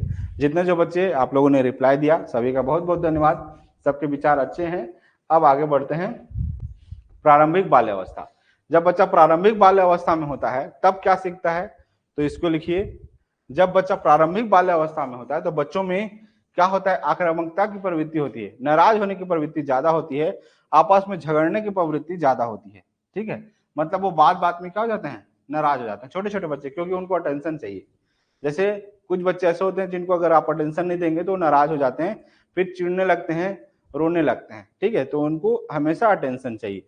ठीक है, बात बात में झगड़ने लगते हैं। अभिभावक के निर्देशों को इनकार करने की प्रवृत्ति होती है। सहानुभूति एवं सहयोग की भावना का विकास एवं जिज्ञासा की प्रवृत्ति होती है। जिज्ञासा की प्रवृत्ति का क्या मतलब होता है, हर चीज को, जैसे अगर आप खिलौना देंगे तो हर चीज को देखते हैं, समझते हैं, अगले दिन उसको तोड़ देते हैं। क्यों तोड़ देते हैं खिलौने को, क्योंकि वो जानना चाहते हैं कि चलता कैसे है। तो होता है जिज्ञासा की प्रवृत्ति, हर चीज को महसूस करके, छू करके देखना चाहते हैं। जैसे अगर दीपक जलता रहता है, उस आग को भी पकड़ लेते हैं। समझ में आ गया, किसी भी चीज को छू देते हैं, किसी भी चीज को पकड़ देते हैं, तो आप लोग डरते रहते हैं। ठीक है, अब आगे लिखिए।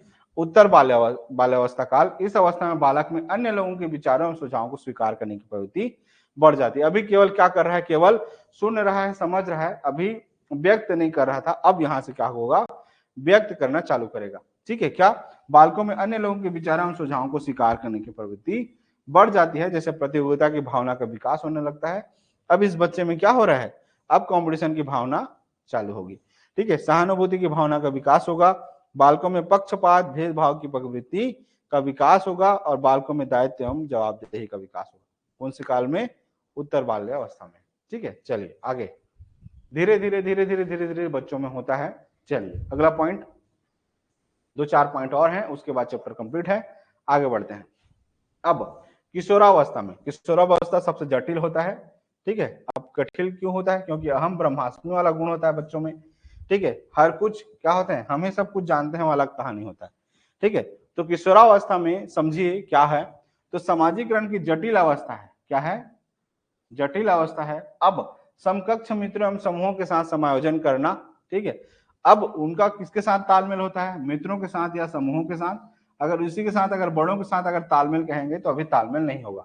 अगर आप सोचेंगे किशोरावस्था का जो तालमेल है बड़े लोगों के साथ हो जाएगा, या माता पिता के साथ तालमेल, या उनकी सोच और इनकी सोच में अगर तालमेल हो जाएगा बोलेंगे, तो इम्पॉसिबल है, बहुत कम ही होता है, बहुत बिरले होता है। ठीक है, अब आगे। अब सामाजिक व्यवहार में परिवर्तन अर्थात सामाजिक सूझबूझ का विकास, आत्मविश्वास का मजबूत होना, विषम लिंग के प्रति आकर्षण का भाव इत्यादि इस किशोरावस्था में देखने को मिलता है। ठीक है, अगला, मित्रों के चयन में नवीन क्या मानदंड, अर्थात बालक एवं बालिकाएं दोनों समान विचार समूह, समान मूल्य, समान उद्देश्य इत्यादि से संबंधित मित्रों का चयन करना। ठीक है, अब विचार जोसेफ ने क्या कहा, तो अधिकांश किशोर ऐसे लोगों को मित्र बनाना चाहते हैं जिन पर विश्वास किया जा सके, जिनसे खुलकर मन की बात किया जा सके। समझ में आ गया, जो थोड़ी देर पहले बताया कि विचार जिनसे मिलता है वो उन्हीं के साथ रहेंगे। जैसे माता पिता और बच्चों के बीच थोड़ा सा क्या होता है, माता पिता अपने अनुभव के साथ चलते हैं, बच्चे अपने इमोशन के साथ चलते हैं। ठीक है, तो बच्चे उनको दोस्त बनाना चाहते हैं, या वो बच्चे उनके साथ रहना चाहते हैं जो उनके मन की बातों को सुने, उनको समझने का प्रयास करें। चलिए नोट कीजिए।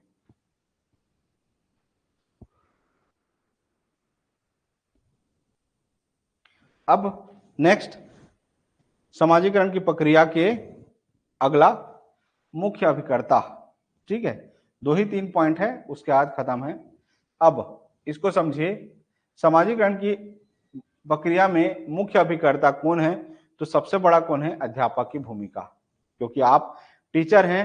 देखिए, हर माता पिता इतने ज्ञानी हो या इतने समझदार हो, या उनको इतना चीज का अगर ज्ञान होता तो आपके पास भेजते नहीं, उनको ज्ञान नहीं है।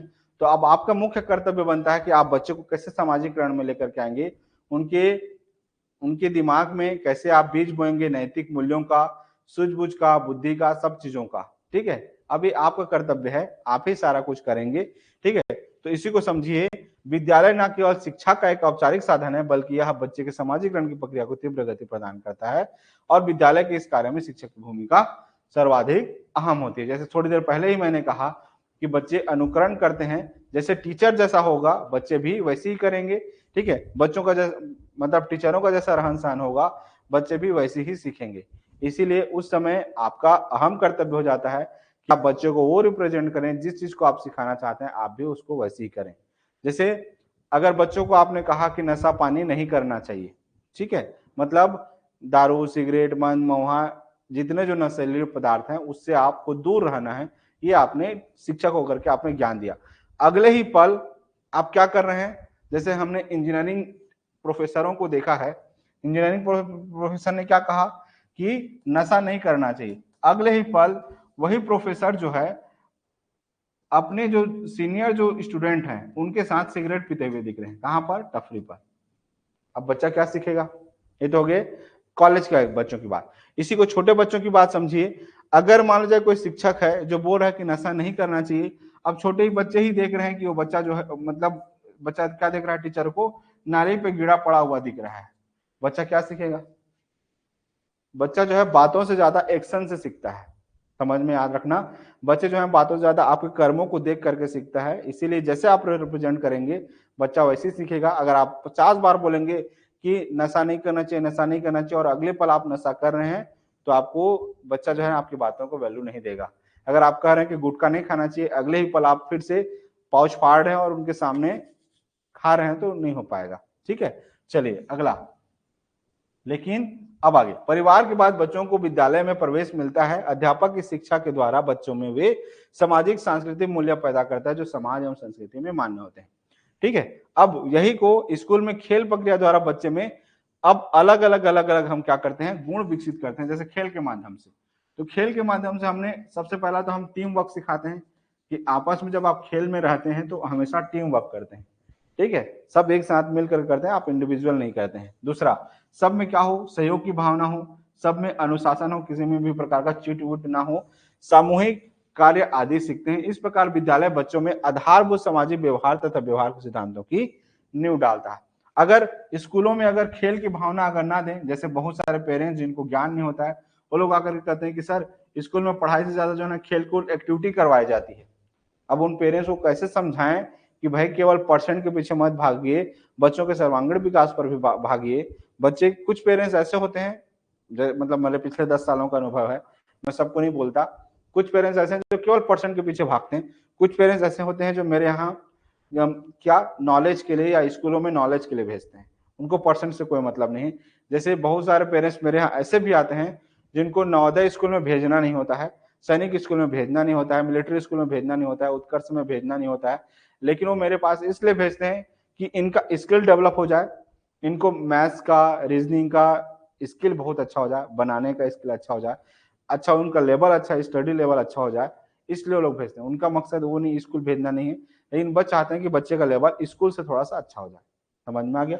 तो इसीलिए अब आगे देखिए, सामाजिकरण की प्रक्रिया को तीव्र गति प्रदान करने के लिए शिक्षक का सर्वप्रथम कार्य यह है कि वह बालक के माता पिता से संपर्क स्थापित करके उसकी रुचियों और मनोवृत्तियों के विषय में ज्ञान प्राप्त करे और उन्हीं के अनुसार उसे विकसित करने का प्रदान करे। अब इतना कठिन शब्दों को थोड़ा और आसान शब्दों से समझते हैं कि शिक्षक का कार्य क्या होना चाहिए। तो देखो, सबसे पहले तो शिक्षक जैसा होगा बच्चे वैसे होंगे, तो पहला चीज हमने सीख लिया।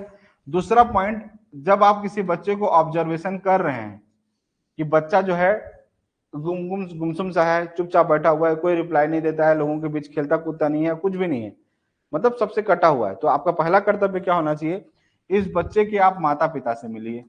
ठीक है, अब जब इसके माता पिता से मिलेंगे तो आपको समझ में आएगा कि इस बच्चे पे क्या दौर गुजर रहा है, कि घर का माहौल ही खराब हो गया है, घर में कला कलेश चल रहा है, या आस पड़ोस के साथ उसके रिश्ता है, या कोई ऐसे दोस्त यार हैं जो उसको बार बार परेशान कर रहे हैं।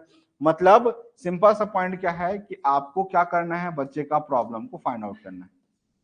ठीक है, क्या करना है, प्रॉब्लम को जानना है कि प्रॉब्लम क्या चीज है। अब जब आप जानना है, मतलब जब जान लेंगे तब उसका आपको क्या करना है, सॉल्यूशन देना है। समझ में आ गया? या सॉल्यूशन अगर आप खुद ना दे पाए तो आपको ऐसा माध्यम बना देना है कि उसका प्रॉब्लम का सॉल्यूशन मिल जाए। जैसे कुछ ऐसे प्रॉब्लम है जिसके जिसका सोल्यूशन आपके पास भी नहीं है, तब आप अपने जो सीनियर टीचर हैं, जो भी प्रिंसिपल हैं, आप उनको जाकर के बताइए कि सर इस बच्चे के साथ ऐसे ऐसे प्रॉब्लम है, अब आप मुझे बताइए, इसका सोल्यूशन तो मेरे पास नहीं है, अब इसका कैसे सोल्यूशन हो।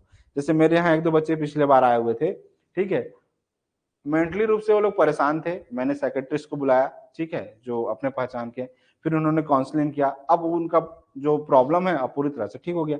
अब सोचिए अगर उस प्रॉब्लम को अगर मैं एड्रेस नहीं करता तो आज उनका जीवन कितना नीचे चला जाता, समझ में आ गया। अब मैं अपने आप को महान नहीं कहता, भगवान का माध्यम, भगवान ने माध्यम बना दिया कि उनका प्रॉब्लम दूर हो जाए, ठीक वैसे ही भगवान आपको भी माध्यम बनाएंगे। तो आपका कर्तव्य है कि अगर आपको भगवान अगर माध्यम बना रहा है तो दूसरों तक आप उसको पहुंचा दें, ठीक है, ताकि उनका जीवन जो बिगड़ने वाला था वो बन जाए, ठीक है। तो हमेशा शिक्षक का काम होता है कि उसका सर्वांगीण विकास हो, उसके प्रॉब्लम दूर हो। अगर आप खुद प्रॉब्लम को दूर नहीं कर सकते तो कम से कम सॉल्यूटेड ओरिएंटेड आपको देना पड़ेगा, ठीक है। चलिए अगला नेक्स्ट पॉइंट, शिक्षकों को चाहिए कि वह स्कूल में विभिन्न सामाजिक योजनाओं के द्वारा बालकों को सामूहिक क्रियाओं में सक्रिय रूप से भाग लेने के अवसर प्रदान करें। अगला नेक्स्ट पॉइंट, बालक के सामाजिकरण में स्वास्थ्य मानवीय संबंधों का गहरा प्रभाव पड़ता है, अतः शिक्षक को चाहिए कि वह दूसरे बालकों, शिक्षकों तथा स्कूल के प्रधानाचार्य के साथ स्वस्थ मानवीय संबंधित स्थापित करे। इन स्वस्थ मानवीय संबंधों के स्थापित हो जाने से स्कूल का समस्त वातावरण सामाजिक बन जाएगा। मतलब टीचरों का दूसरे टीचरों के साथ अच्छा रिश्ता रहेगा, ठीक है, सबके साथ अगर बच्चा अच्छा मानवीय वातावरण रहेगा तो बच्चे भी वहां जाना पसंद करेंगे। अगर स्कूल में अगर एक दूसरे की बातें अगर काटी जा रहे हैं, स्कूल में अगर अच्छा व्यवहार नहीं है, तो बच्चे खुद समझ जाते हैं कि यहाँ का माहौल अच्छा नहीं है, और फिर क्या जाता है, पेरेंट्स भी उस वातावरण से अपने बच्चों को फिर बाहर निकालना चाहते हैं, ठीक है। अब आगे, बच्चों की सामाजिक सांस्कृतिक मान्यताओं, मूल्यों और मानकों आदि का ज्ञान देना उनके सामाजिकरण को तीव्र करने में सहायक सिद्ध होता है। अब आगे नेक्स्ट पॉइंट, एक दो पॉइंट और हैं फिर खत्म करते हैं। जहां तक सामाजिक भूमिका की उपयोगिता एवं उनके निर्वाह प्रश्न है, तो अध्यापक स्वयं अपना उदाहरण प्रस्तुत कर उन्हें अनुकरण हेतु प्रेरित कर सकता है। मतलब टीचर को खुद रिप्रेजेंट होना चाहिए कि हाँ मैं ऐसा हूं, ठीक है, मैंने ऐसा जीवन पे किया तो अब आपको ऐसा करना चाहिए, तो आपके लिए भी काम होगा, ठीक है। एक होता है थोपना और एक होता है बताना। जैसे मैं आपको कभी भी थोपता नहीं, मैं केवल आपको बताता हूँ कि भाई ये चीज करोगे तो ये चीज पाओगे, ये चीज नहीं करोगे तो नहीं पाओगे, समझ में आ गया। अब बुद्धिमत्ता आप पे निर्भर करती है कि आप उस जो विचार जो मैंने जो बताया उसका आप पालन करेंगे या अपने दिमाग से बह जाने देंगे, समझ में आ गया। चलिए आगे, अब परिवार एवं अभिभावक की भूमिका, इसको बार बार पढ़ चुके हैं, छोड़ देते हैं, ठीक है। वही सेम चीज घूम फिर के आएगा, जैसे पालक रहन सहन सारी चीजें होंगी, वही सेम चीजें होगा। पालकों का काम है कि वही सारी चीजों को फिर से देखना, ठीक है, और उनके अनुशासन, उनके सब चीज को करना। मित्र एवं समूह वही सेम पॉइंट है, घूम फिर के आएगा, ठीक है। समाजीकरण में खेल की भूमिका वही सेम चीज है, इसको पढ़ने की जरूरत नहीं है, ठीक है। अब सीधा क्वेश्चंस पर आते हैं क्योंकि समय बहुत हो चला है, ठीक है। फटाफट आंसर बताएंगे, जितने जो बच्चे हैं कॉपी पेन निकालिए, ठीक है, और कॉपी पेन में जितने जो क्वेश्चन मैं जो दे रहा हूं आपको उसके आंसर टिक कीजिए, आंसर बताइए और लास्ट में इसके आंसर बताइएगा, ठीक है, कि आपने टोटल क्वेश्चन में कितने क्वेश्चन आपने सही किया। तो देखिए विगत वर्षों में और साथ ही साथ अभी तक मैंने जितने जो टॉपिक पढ़ाया, क्या आपको कंप्लीट समझ में आ गया, यस और नो करके कमेंट करके बताइए। जितने जो बच्चे हैं उसके बाद हम ऑब्जेक्टिव पे जाएंगे। अगर आपके मन में अगर कोई अगर डाउट होगा तो मैं एक बार फिर से स्लाइड को पीछे करूंगा, अदरवाइज आगे बढ़ूंगा, ठीक है। चलिए अगला, प्रिया मैम कुछ कहना चाह रहे हैं क्या? चलिए अगला, विगत वर्षों में पूछे गए प्रश्नों, सीटेट जून 2011 का प्रश्न है। प्रश्न क्या कर रहा है, सबसे अधिक गहन और जटिल समाजीकरण होता है किशोरावस्था के दौरान, पूरे बाल्यावस्था के दौरान, प्रौढ़ अवस्था के दौरान या व्यक्ति के पूरे जीवन में। तो अधिक गहन और जटिल समाजीकरण कौन सा अवस्था में होता है, अभी थोड़ी देर पहले ही पढ़े हैं हमने। चलिए अपने कॉपी में आंसर दीजिए। हाँ कुछ कहना चाह रहे हैं तो बताइए, कुछ होगा तो बताइएगा, अदरवाइज आगे बढ़ते हैं, ठीक है।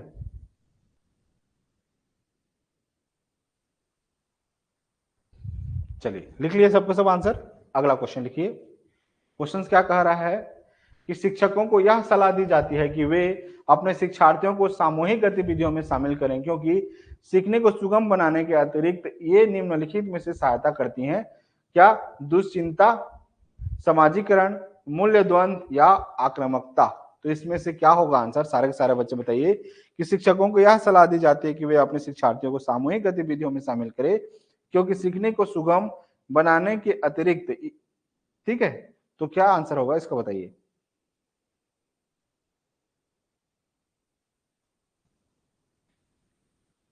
हो गया, आगे बढ़ूं। नेक्स्ट पॉइंट, निम्न में से किसका मिलान उचित है। क्वेश्चन क्या कह रहा है कि निम्नलिखित में से किसका मिलान उचित है। शारीरिक विकास बराबर वातावरण, संज्ञानात्मक विकास मतलब परिपक्वता, सामाजिक विकास मतलब वातावरण, संवेगात्मक विकास मतलब परिपक्वता। तो इसका आंसर क्या होगा, अपने कॉपी में टिक कीजिए। ऐसा आसान है, साफ साफ पता चल रहा है क्या होगा इसका आंसर, बट फिर भी अपने आंसर देते चलिए, जहां समझ नहीं आएगा पूछिएगा। चलिए नेक्स्ट क्वेश्चन, क्वेश्चन नंबर 23, सामाजिकरण में निम्नलिखित है क्या। सांस्कृतिक संरचरण और क्या होगा, समाजीकरण में सम्मिलित है सांस्कृतिक संचरण और खालिस्तान, विद्रोहियों को निरुत्साहित करना, व्यक्तित्व विकास, बच्चों को लेबलों में समायोजित करना, संवेगात्मक समर्थन उपलब्ध कराना। तो इसमें से क्या आंसर होगा, सारे सारे बच्चे बताइए क्या होगा। हो गया, आगे बढ़ूं। नेक्स्ट है 24वां प्रश्न। 24वां प्रश्न क्या कह रहा है, समाजीकरण के संदर्भ में विद्यालयों के पास प्रायः एक प्रछन्न पाठ्य चर्चा विद्यमान रहती है, जिसमें निहित है परिवारों के माध्यम से विद्यार्थियों का समझौतापूर्ण व प्रतिरोधात्मक समाजीकरण, मूल्यों व अभिवृत्तियों का शिक्षण एवं आकलन, बलात्मक अधिगम चिंतन व समकक्षीय साथी एवं अध्यापक की अनुकृति द्वारा विशेष रूप से अपनाया जाने वाला व्यवहार, अंतःक्रिया व सामग्री द्वारा विद्यालयों में प्रस्तुत किए जाने वाले सामाजिक भूमिकाओं से संबंध अनौपचारिक संकेत। क्या होगा इसका आंसर बताइए।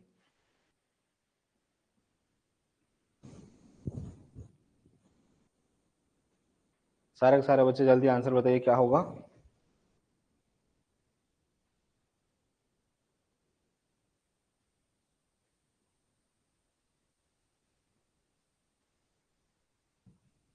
हो गया, लिख लिए, आगे बढ़ूं। नेक्स्ट अगला क्वेश्चन आपके स्क्रीन पर, क्वेश्चन कह रहा है कि मनोसामाजिक सिद्धांत निम्नलिखित में से किस पर बल देता है। उद्दीपन व प्रतिक्रिया, लिंगी व प्रसूति स्तर, उद्यम के मुकाबले में हीनता स्तर, क्रिया प्रसूत सक्रिय अनुबंधन। हो गया। नेक्स्ट पॉइंट, समाजीकरण एक प्रक्रिया है।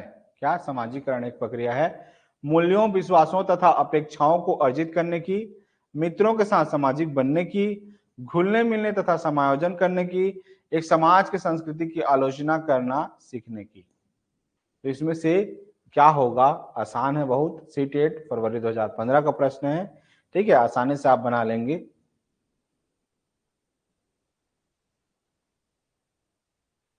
ठीक है, हो गया। अगला प्रश्न है सीटेट सितंबर 2015 का प्रश्न है, समाजीकरण की प्रक्रिया में शामिल नहीं है मूल्यों और विश्वासों का अर्जन, आनुवांशिक संचरण, एक संस्कृति की रीतियों और मानदंडों को सीखना, कौशलों का अर्जन। तो इसमें से कौन सा आंसर नहीं होगा या कौन सा आंसर होगा बताइए। सारे के सारे बच्चे जल्दी बताइए। समाजीकरण की प्रक्रिया में शामिल नहीं है मूल्यों और विश्वासों का अर्जन, आनुवंशिक संचरण, एक संस्कृति की रीतियों और मानदंडों को सीखना, कौशलों का अर्जन। तो क्या नहीं है बताइए।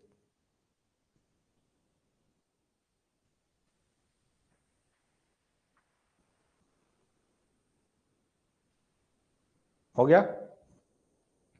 नेक्स्ट अगला प्रश्न है, एक प्रक्रिया है, खालिस्तान एक प्रक्रिया है जिसके माध्यम से मानव शिशु समाज के सक्रिय सदस्य के रूप में निष्पादन करने के लिए आवश्यक कौशलों का अर्जन करना प्रारंभ करता है। सीखना, परिपक्वता, विकास या समाजीकरण। क्या, खालिस्तान एक प्रक्रिया है जिसके माध्यम से मानव शिशु समाज के सक्रिय सदस्य के रूप में निष्पादन करने के लिए आवश्यक कौशलों का अर्जन करना प्रारंभ करता है। सीखना, परिपक्वता, विकास या समाजीकरण। तो बताइए इसका आंसर क्या होगा। 2 क्वेश्चन और जल्दी कीजिए फिर कंप्लीट हो जाएगा। अब नेक्स्ट क्वेश्चन बड़ा कर देता हूं। क्वेश्चन क्या कह रहा है, विद्यालय और समाजीकरण के बारे में निम्नलिखित में से क्या सत्य है। विद्यालय और समाजीकरण के बारे में निम्नलिखित में से क्या सत्य है। समाजीकरण में विद्यालय की कोई भूमिका नहीं होती। विद्यालय समाजीकरण का एक महत्वपूर्ण कारक है। समाजीकरण में विद्यालय की बहुत थोड़ी भूमिका होती है। विद्यालय समाजीकरण का पहला मुख्य कारक है। ठीक है, आगे बढ़ूं, यहां तक हो गया कंप्लीट। अब अगला प्रश्न लिखिए, जब आप एक शिक्षक समूह से जुड़ जाते हैं, क्या, जब आप एक शिक्षक समूह से जुड़ जाते हैं और अपने समूह के अन्य लोगों की ही तरह पोशाक धारण करने लगते हैं, तो आप प्रदर्शन कर रहे होते हैं कि सामूहिक आज्ञाकारिता का, समूह निर्देश अनुपालन का, समूह की अनुरूपता का, समूह की पहचान का। प्रश्न क्या कर रहा है, जब आप एक शिक्षक समूह से जुड़ जाते हैं और अपने समूह के अन्य लोगों की ही तरह पोशाक धारण करने लगते हैं, तो आप प्रदर्शन कर रहे हैं समूह आज्ञाकारिता का, समूह निर्देश अनुपालन का, समूह की अनुरूपता का, समूह की पहचान का। ठीक है, अगला प्रश्न क्या कह रहा है, निम्नलिखित में से कौन से कारक बच्चे के समाजीकरण में एक महत्वपूर्ण भूमिका अदा करते हैं। सीटेट जुलाई 2019 का प्रश्न है। मीडिया, विद्यालय, परिवार या आस पड़ोस। पास पड़ोस लिखा हुआ है, यहां पर आस पड़ोस होगा। ठीक है, अब आगे ABCD, C और A, B और C या ACD, निम्नलिखित में से कौन से कारक बच्चे के समाजीकरण में एक महत्वपूर्ण भूमिका अदा करता है। मीडिया का, विद्यालय का, परिवार का या आस पड़ोस का। क्या होगा आंसर बताइए।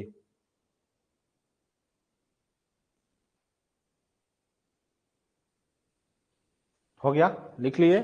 अब अगला प्रश्न क्या कह रहा है, परिवार एवं आस पड़ोस या पास पड़ोस बच्चों के समाजीकरण की द्वितीयक एजेंसियां हैं, मनोवैज्ञानिक एजेंसियां हैं, प्राथमिक एजेंसियां हैं या मध्य एजेंसियां हैं। क्या आंसर होगा बताइए।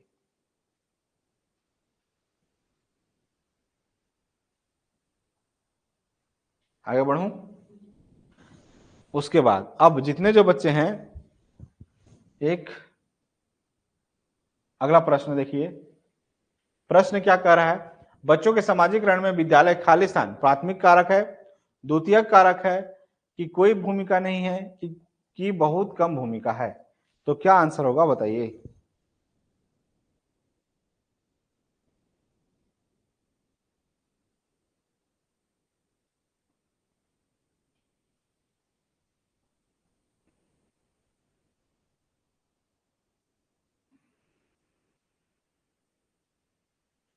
हो गया, आगे बढ़ूं,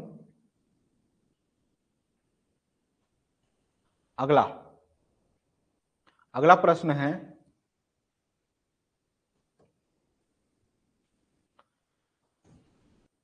लिखिए, निम्नलिखित कथनों में से कौन सा कथन समाजीकरण के संदर्भ में सही है।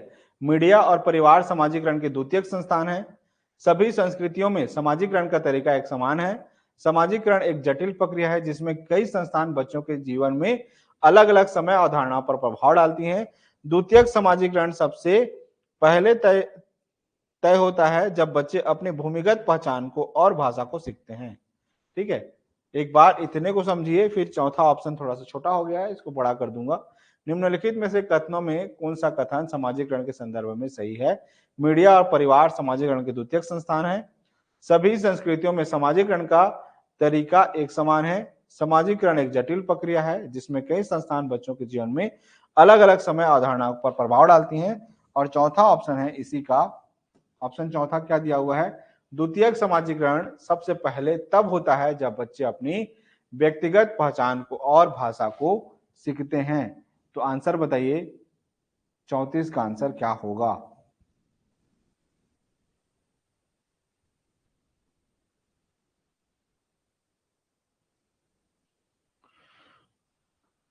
चलिए, हो गया। नेक्स्ट 3 क्वेश्चन और उसके बाद कंप्लीट है। आगे देखिए, एक सामाजिक संरचनात्मक कक्षा में ज्ञान के क्या क्या स्रोत होंगे? बताइए क्या होंगे? एक सामाजिक संरचना कक्षा में ज्ञान के क्या क्या स्रोत होंगे? अखबार, सहपाठी, पाठ्य पुस्तक, लोक कथाएं।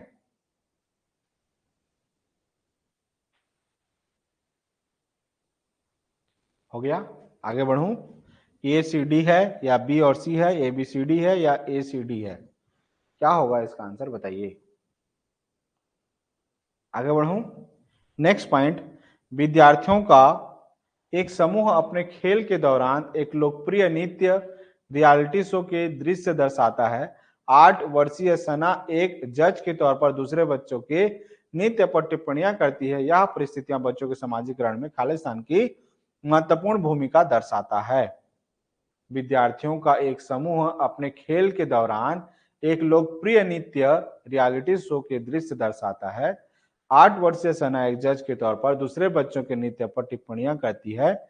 यह परिस्थितियां बच्चों के सामाजिकरण में खालिस्तान की भूमिका को दर्शाता है। विद्यालय, मीडिया, धार्मिक संस्थान या परिवार का?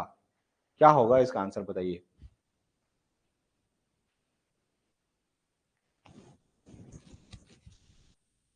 हो गया? अगला देखिए 37वां प्रश्न, निम्नलिखित में से सामाजिकरण के द्वितीयक कारक कौन से हैं? किताबें और पत्रिकाएं, निकट परिवार, मीडिया या स्कूल? सी और D option, B C D या बी डी या ए सी डी? क्या होगा आंसर बताइए।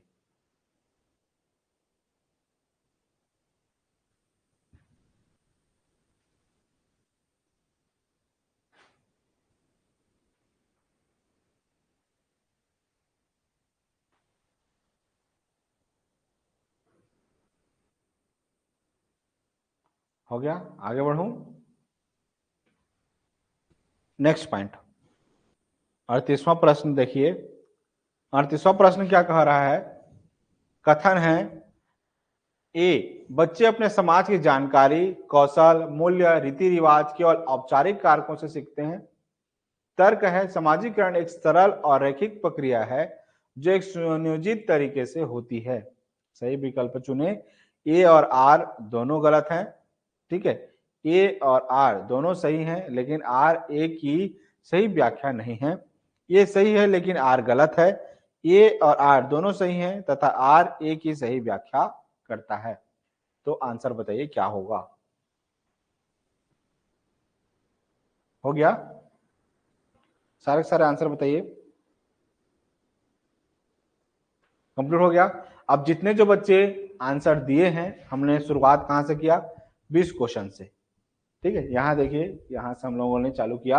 अब यहां तक जितने जो बच्चों ने दिया है आंसर, ठीक है, अब अपने कॉपी में आंसर चेक कीजिए कि 20 से लेकर के जो आप यहाँ पर 38 जो क्वेश्चन तक में आप जो आंसर दिए हुए हैं, ठीक है, आपके कितने क्वेश्चन सही हैं, यहाँ आप लोग अपना टिक कीजिए और आंसर बताइए कि क्या होगा। मैं यहाँ पर आपके स्क्रीन पर आंसर दे रहा हूं, ठीक है, और इसका आंसर बताइए। ठीक है, क्या आपका कितना क्वेश्चन सही हुआ है? टोटल कितने क्वेश्चन हो गए? यहाँ देखिए 15, 16, 17, 18, 19। 19 में से आपका कितना क्वेश्चन सही है उसको बताइए, सारे के सारे बच्चे।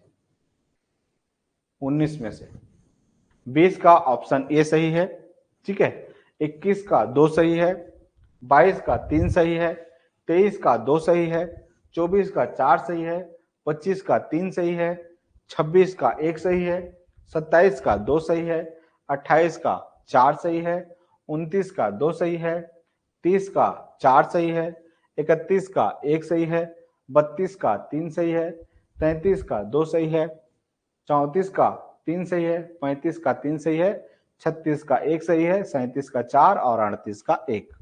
तो मुझे बताइए टोटल 19 क्वेश्चन में आपके कितने क्वेश्चन सही हैं? सारे के सारे बच्चे कमेंट करके बताइए। ठीक है,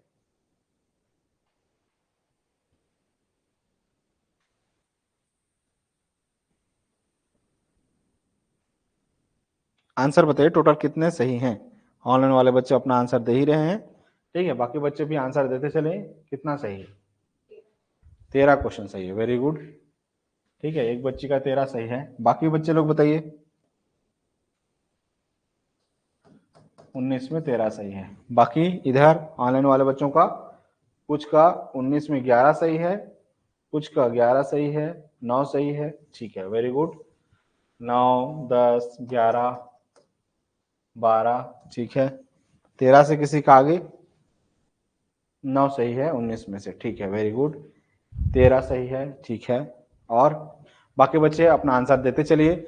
जितने जो बच्चे ऑनलाइन जुड़े हुए हैं इसका स्क्रीनशॉट रख लीजिए और आंसर मैच कीजिए कि इसका आंसर क्या होगा। फटाफट आंसर क्लिक कीजिए और कमेंट में अपना आंसर जरूर बताइए कि आपका कितना क्वेश्चन सही है और कितना क्या है। ठीक है, सारे के सारे बच्चों से मैं आग्रह कर रहा हूं कि आप आंसर अपना दीजिएगा। ठीक है, और किसी भी प्रकार का अगर कोई भी अगर डाउट होगा या कुछ भी होगा तो बताइएगा। जितने जो बच्चे चैनल पे फर्स्ट टाइम आए हुए हैं, अगर क्लासेस अच्छी लग रही होंगी तो चैनल को सब्सक्राइब कर लीजिएगा। और जितने जो पुराने बच्चे हैं, आप लोगों को पता ही है, आप लोगों का बहुत बहुत धन्यवाद कि आप हमेशा चैनल के जितने जो वीडियोस होते हैं आप अपने ग्रुप में, अपने दोस्तों या स्टेटस में जरूर शेयर करते हैं। मैं आप लोगों का नंबर मेरे पास सेव है, आप लोगों का नंबर देखता हूँ मैं।